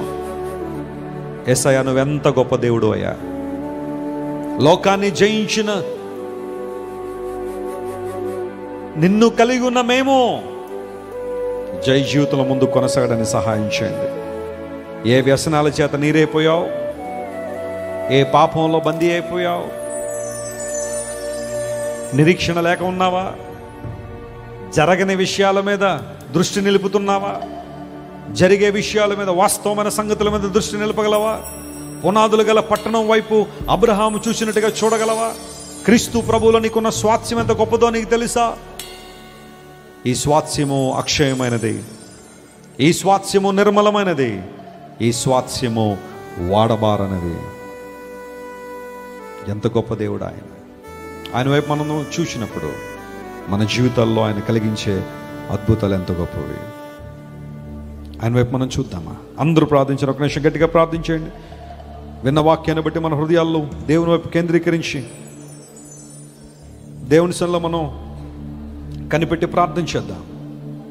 అవునయ్యా, దీవెన కలుగు చేస్తాను వాగ్దానం చేశాను. నీ కొట్లలోనూ నీ ప్రయత్నములన్నింటిలోనూ నీ దేవుడు నీకు దీవెన కలుగు చేస్తాడని. Lord, I pronounce your blessing upon each and everybody. ప్రతి ఒక్కరి మీద ఈరోజు నీ కృప సమృద్ధిగా కృమ్మరించమని యేసు నామములో ప్రకటిస్తున్నాం. ప్రభువా, బలపరచండి అయ్యా, బలపరచండి అయ్యా. మేమందరం నీ మీద ఆధారపడుతున్నాం, శరణాగతులం ప్రభువా. మా శక్తి, మా బలము మా యొక్క జ్ఞానం కాదయ్యా, కేవలం నీ మీద ఆధారపడు. అందరూ చెప్తారు ఒక మాట, యేసయ్యా నీ మీద ఆధారపడుతున్నాం ప్రభు అని చెప్పండి. We trust you Lord, we depend on you Lord for everything. స్వస్థత నిమిత్తం, విడుదల నిమిత్తం, నా జీవితంలో ఎదుర్కొంటున్న ప్రతికూలతలను జయించడం కోసం జై జీవిత నిమిత్తం యేసయ్యా నీ మీద నేను ఆధారపడుతున్నాను ప్రభువా అని ప్రతి ఒక్కరూ దేవుని వైపు మనం చూద్దామా. యేసయ్యా నువ్వు గొప్ప దేవుడు అయ్యా, ఆశ్చర్యకరుడు కనుక నీకు వందనాలు. ఓ ప్రభువా నీకే మహిమ నాయన, నీకే ఘనత ప్రభువా.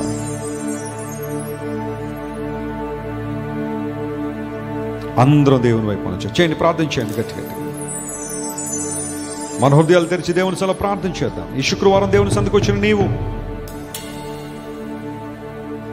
ఆయన వైపు నువ్వు ఆధారపడగలిగితే కలుగునట్లు కలుగునట్లు కలుగునట్లు ప్రభు నీకు ఆశీర్వాదాన్ని కలుగు చేయాలని కోరుతున్నాడు. ఆయన ప్రయోజనం కలుగునట్లుగానే దేవుడు ఆశిస్తున్నాడు. ఆయన వైపు మనం చూద్దామా.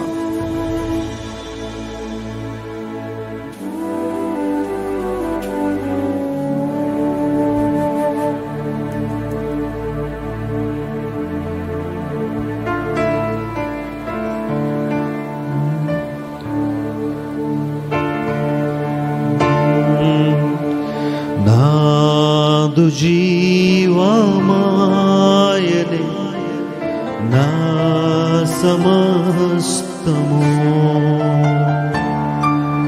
నా సర్వస్వమేసుకే నాదు జీవము,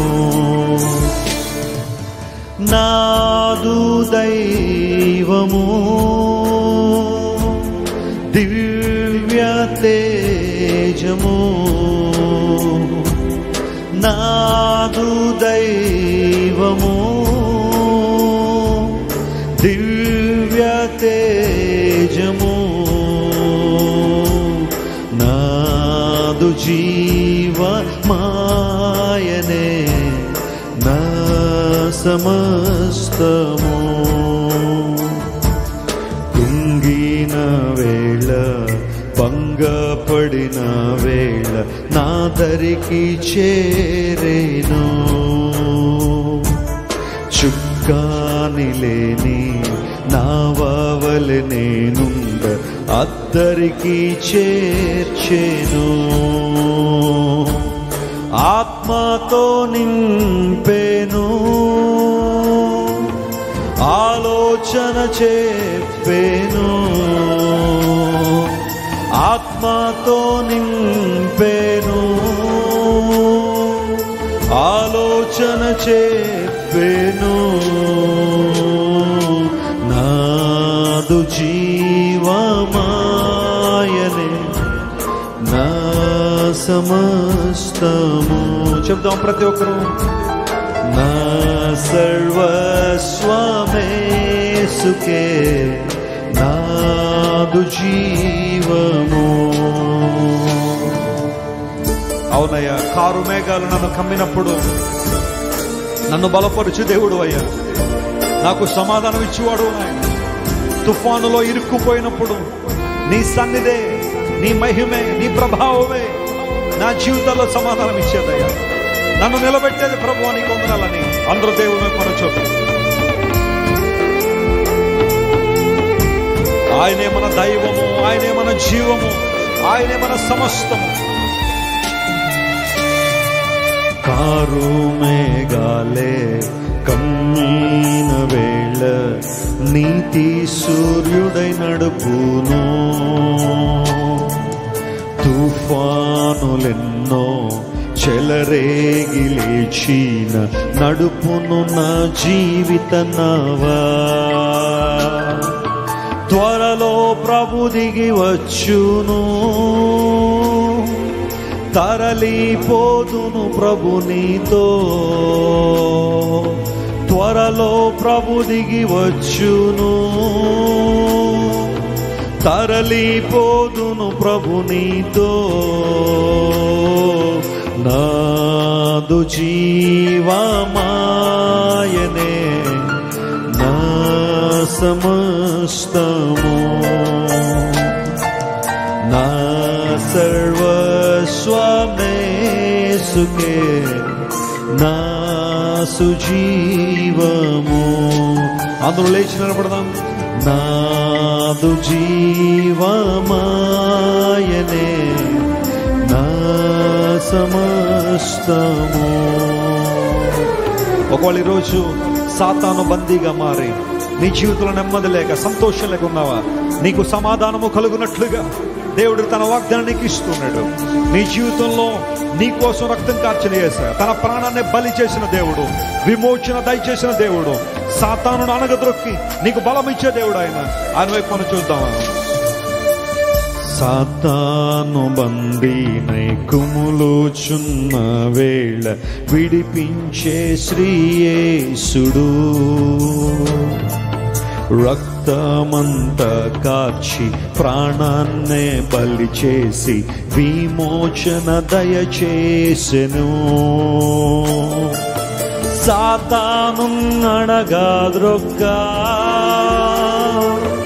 అధికారం బలమిచ్చేను. సాతాను అణగాద్రొక్కా అధికారం బలమిచ్చేను. నాదు జీవమాయనే నా సమస్తము. Lord, you are everything to me, Lord. నా సర్వస్వమేసుకే నా సుజీవము.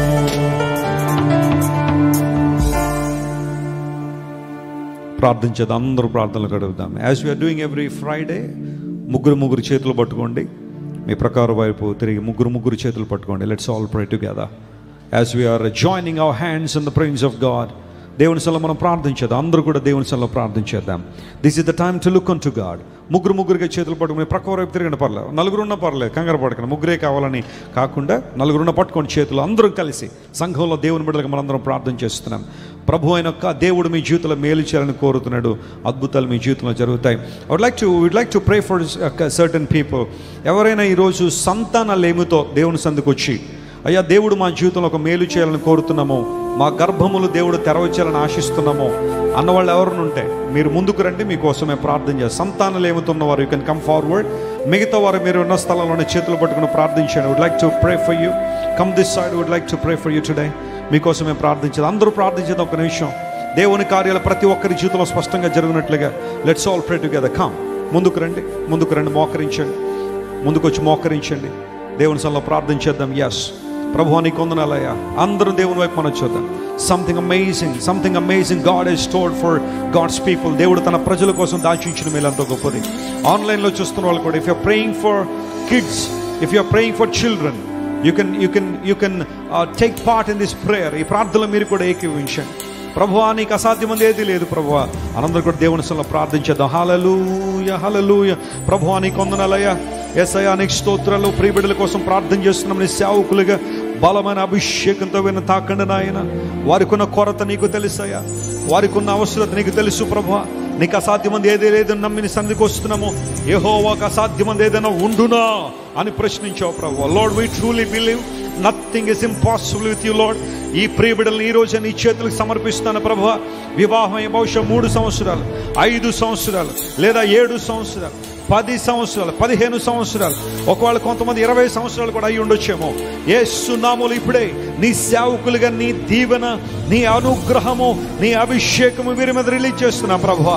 యేసు నామములో వీరి గర్భములు తెరవబడును గాక. హల్లెలూయా. అద్భుతాలు చూచినట్లుగా ప్రభువా వీరిని ఇప్పుడే నీ మహిమతో అలంకరించమని కోరుతున్నా ప్రభువా. Fill them with your power and glory lord. నీ సేవకునిగా ప్రార్థన చేస్తున్నాను ప్రభువా.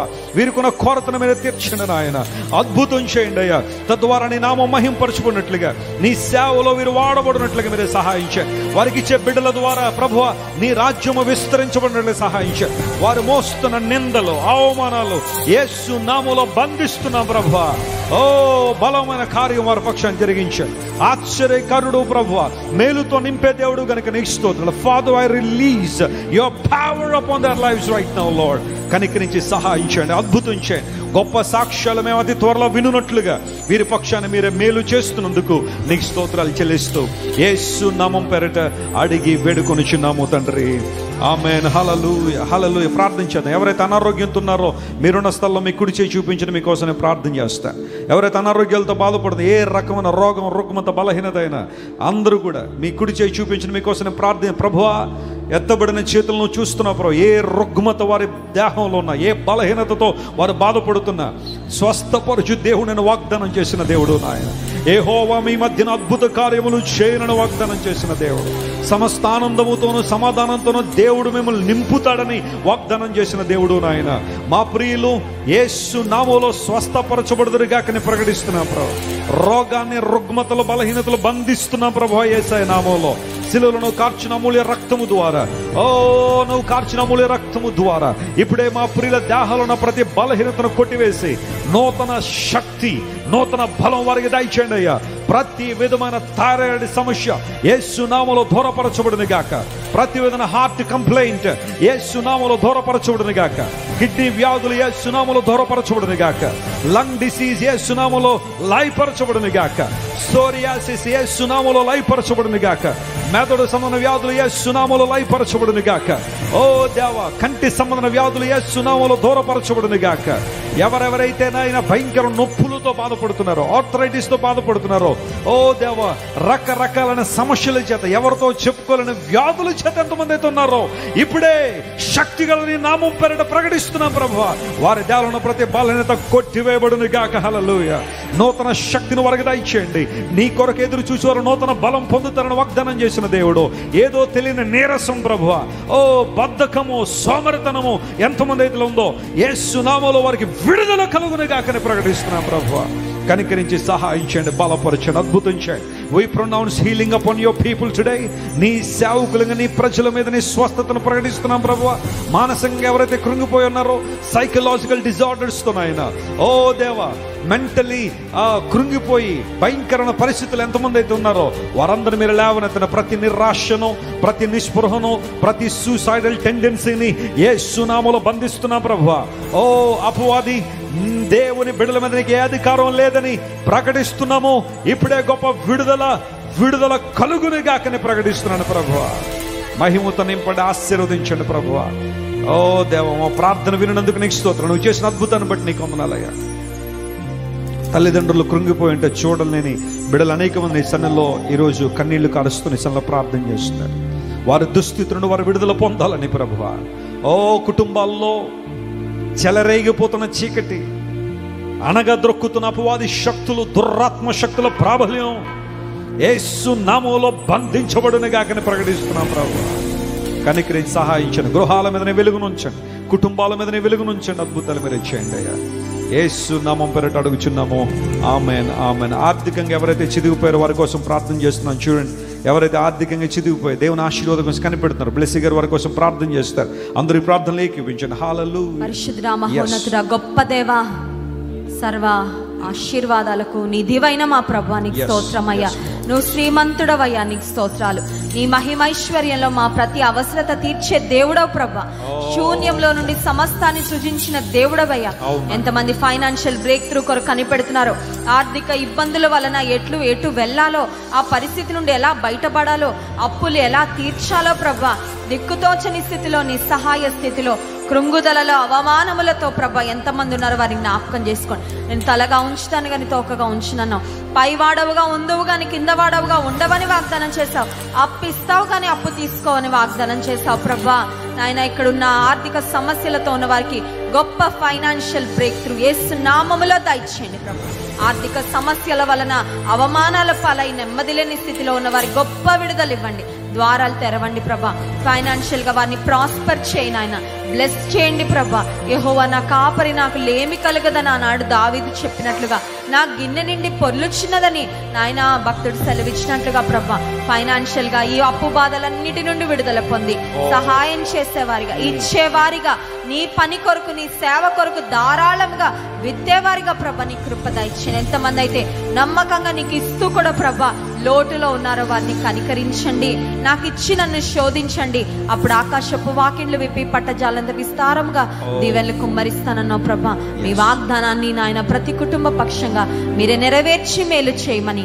ఎంతమంది యొక్క ఫండ్స్ ఆగిపోయినాయో ప్రభా, ఎంతమంది యొక్క ఫైల్ కదలకుండా ఆగిపోయిందో, ఏ లోన్స్ ఆగిపోయినాయో, ఏ ల్యాండ్స్, ఏ అపార్ట్మెంట్స్, ఏ ఇళ్ళు సేల్ ఆగిపోయినాయో ప్రభా, ఏ కార్యం జరిగితే నాయన నీ బిడ్డల యొక్క చేతులు నింపబడతాయో ప్రభా, ఏ కార్యము కొరకు బిడ్డల ఆశతో ఎదురు చూస్తున్నారో, ఎంతమంది అయితే ఇతరులకు డబ్బిచ్చి ఆ డబ్బు తిరిగి రాలేక స్టక్ అయిపోయిందో ప్రభా, ఆర్థికమైన వనరులు నాయన మీరు కదపండి ప్రభా, మీరు మూవ్ చేయండి నాయన. రాజుల మనసులు కదిలించిన దేవుడవయ్యా నాయన, పాత ఫైల్స్ మీరు బయటకు తీసుకొచ్చి మొర్దెకైకు మేలు చేసిన దేవుడో ప్రభా. ఎంతమందికి అయితే నాయన ధనము రావలసి ఉండి ఆగిపోయిందో, సేల్ అవ్వవలసి ఉండి ఆగిపోయిందో ప్రభా, వారందరి విషయంలో కూడా అద్భుత కార్యములు జరిగించి నాయన, గొప్ప కార్యములు మీరే జరిగించి గొప్ప విడుదలిచ్చి నాయన వారిని మీరే సంతోషభరితులుగా చేయమని యేసు నామములో ప్రార్థిస్తున్నాము తండ్రి, ఆమేన్. పరిశుద్ధుడా నీకు వందనాలయ్యా. సంఘముగా మేమందరం చేరుకునే విషయాల కోసం నిజంగా ప్రార్థన చేస్తున్నాం ప్రభా. విజ్ఞాపనకర్తలారా అన్నావు ప్రభా. Lord, we are interceding for certain things in your presence today. నీ నామం పేరిట యేసు నామములో ప్రభువా కొన్ని విషయాల కోసం ప్రార్థించిన మా దేశాన్ని చేతిలో పెడుతున్నాం ప్రభువా. సువార్త ద్వారాలు ఇంకా ఇంకా మా దేశంలో తెరవబడినట్లుగా సహాయం చేయండి. చెలరేగుతున్న మతమౌఢ్యం యేసు నామములో బంధించబడునుగా కానీ ప్రకటిస్తున్నాను. ఎక్కడెక్కడైతే నీ సేవకులు, మిషనరీలు ప్రభువా నీ కొరకు బలమైన పరిచర్యలు చేస్తున్నారో ప్రతి సంఘాన్ని మీరు దీవించండి ప్రభువా, ఆశీర్వదించండి. మా దేశంలో సంఘాల్లో గొప్ప ఉద్యోగాన్ని మీరు తీసుకురమ్మని కోరుతున్నాం ప్రభువా. నీ సేవకుల కుటుంబాలు, వారి బిడ్డల భవిష్యత్తులు నీ చేతిలో ఉన్నాయి. వారందరినీ మీరే కనికరించండి. నీ యొక్క ప్రొటెక్షన్ వారికి దయచేయండి ప్రభువా. నీ సెక్యూరిటీని వారికి దయచేయండి నాయన. వారి ప్రతి అవసరాలు మీరే తీర్చండి నాయన. భూమి మీద ఏదైతే మేము ప్రకటిస్తున్నామో పరలోక రాజ్యంలో విప్పుతానని వాగ్దానం చేసిన దేవుడు నాయన, మేము నమ్ముతున్నాం ప్రభువా. మేము చేసిన ప్రార్థనలకు జవాబు దయచేస్తున్నామని. ఎవరైతే నాయన నీ కృపలో వాడబడాలని కోరుతున్నారో, ఒక దర్శనంతో, ఒక గురితో పనిచేస్తున్న ప్రతి ఒక్కరికి కావలసిన వనరులు యేసు నామములో అనుగ్రహింపబడునుగా కని ప్రకటిస్తున్నా ప్రభువా. వాక్యములో, ప్రార్థనలో, సహవాసంలో, పరిశుద్ధతలో ప్రతి ఒక్కరూ ఎదుగునట్లుగా మీరే సహాయం చేయండి. ప్రేమలో వర్ధిల్లినట్లుగా సహాయం చేయండి. ద్వేషము, కల్మషము, కపటము, స్వార్థము, సంకుచిత స్వభావము యేసు నామములో బంధింపబడునుగా. హల్లెలూయా. గొప్ప విడుదల ప్రతి ఒక్కరికి దయచేసి ఆత్మలో ఫలవంతులుగా చేయండి అయ్యా. నా యందు మీరు మీ అందరూ మాటలు నిలిచి ఉంటే మీకు ఏది ఇష్టమో అడగండి, మీకు ఇస్తానని వాగ్దానం చేసిన దేవుడు నాయన. ఫలించున్నట్లుగా అడుగుతున్నాం ప్రభువా. ఆత్మ ఫలాలు ఫలించినట్లుగా మీరే మాకు సహాయం చేసి నడిపించండి. క్రైస్ట్ వర్షిప్ సెంటర్ సంఘాలు, బ్రాంచులు, సేవకులు ప్రభువా అందరినీ దయగల చేతిలో పెడతారు. రానున్న రోజులకి అనేక దేశాల్లో క్రైస్ట్ వర్షిప్ సెంటర్ రాబోతుండగా ప్రభువా వనరులు మీరే దయచేయండి, పరిస్థితులు అనుకూలింపు చేయండి అయ్యా. అద్భుతాలు మీరే చేయండి. మా ఆత్మీయ తల్లిదండ్రులను బట్టి, సంఘ నాయకులను బట్టి ప్రభువా, సంఘ పెద్దలను బట్టి, స్త్రీలు, పెద్దలు, ఓ దేవ, పురుషులు, యవనస్తులు ప్రతి ఒక్కరిని బట్టి సంధికి వస్తున్నాం. పరీక్షలు రాస్తున్న వారిని చేతిలో పెడుతున్నాం ప్రభువా. కాంపిటేటివ్ అకాడమిక్ ఎగ్జామ్స్ రాస్తున్న ప్రతి ఒక్కరిని మీరు ముట్టండి. మంచి రిజల్ట్ వారికి దయచేయండి ఆయన. Group 1, group 2, civils, bank exams, ఆయన రైల్వే డిపార్ట్మెంట్లో ఎగ్జామ్స్ రాస్తూ ఏదో విధంగా ఒక ఉద్యోగం సాధించాలని ప్రయాసపడుతున్న మా ప్రియులందరినీ నీ చేతులు సమర్పిస్తూ వారి ప్రయత్నాల్లో నీ దీవెన వారు చూచుదురుగాకని ప్రకటిస్తున్నాం ప్రభువా. అద్భుతం మీరే చేసి నడిపించండి. వివాహాల కోసం ఎవరైతే ప్రార్థన చేస్తున్నారో father god, we are releasing your anointing upon them to see a wonderful life partner. చక్కని జీవిత భాగస్వాములు చూచినట్లుగా మీరే ద్వారాలు తెరవండి ప్రభువా. కనికరించండి అయ్యా. ఘనతయు మహిమయు ప్రభావానికి మాత్రమే చెల్లిస్తూ ఈ పరిచర్యను ప్రోత్సహిస్తున్న మా ప్రియులు నాయన, ఇంత గంభీరంగా ఈ పరిచర్య అనేక ప్రాంతాల్లో ప్రపంచవ్యాప్తంగా జరగడానికి ప్రతి గుప్పిలి విప్పుతున్న ప్రతి ఒక్కరిని మీరు దీవించి ఆశీర్వదించి 100 ప్రతిఫలం ప్రతి ఒక్కరికి దయచేయండి. విన్న వాక్యం మా హృదయాల్లో పదిలపరిచి, విన్న వాక్యం కొట్టుకుని పోకుండా వాక్య ప్రకారం జీవించు వారంగా ఉన్నట్లు మీరే సహాయం చేసి నడిపించి బలపరచమని యేసుక్రీస్తు నామం పేరిట అడిగి వేడుకొనుచున్నాము తండ్రి. ఆమేన్. ఆమేన్.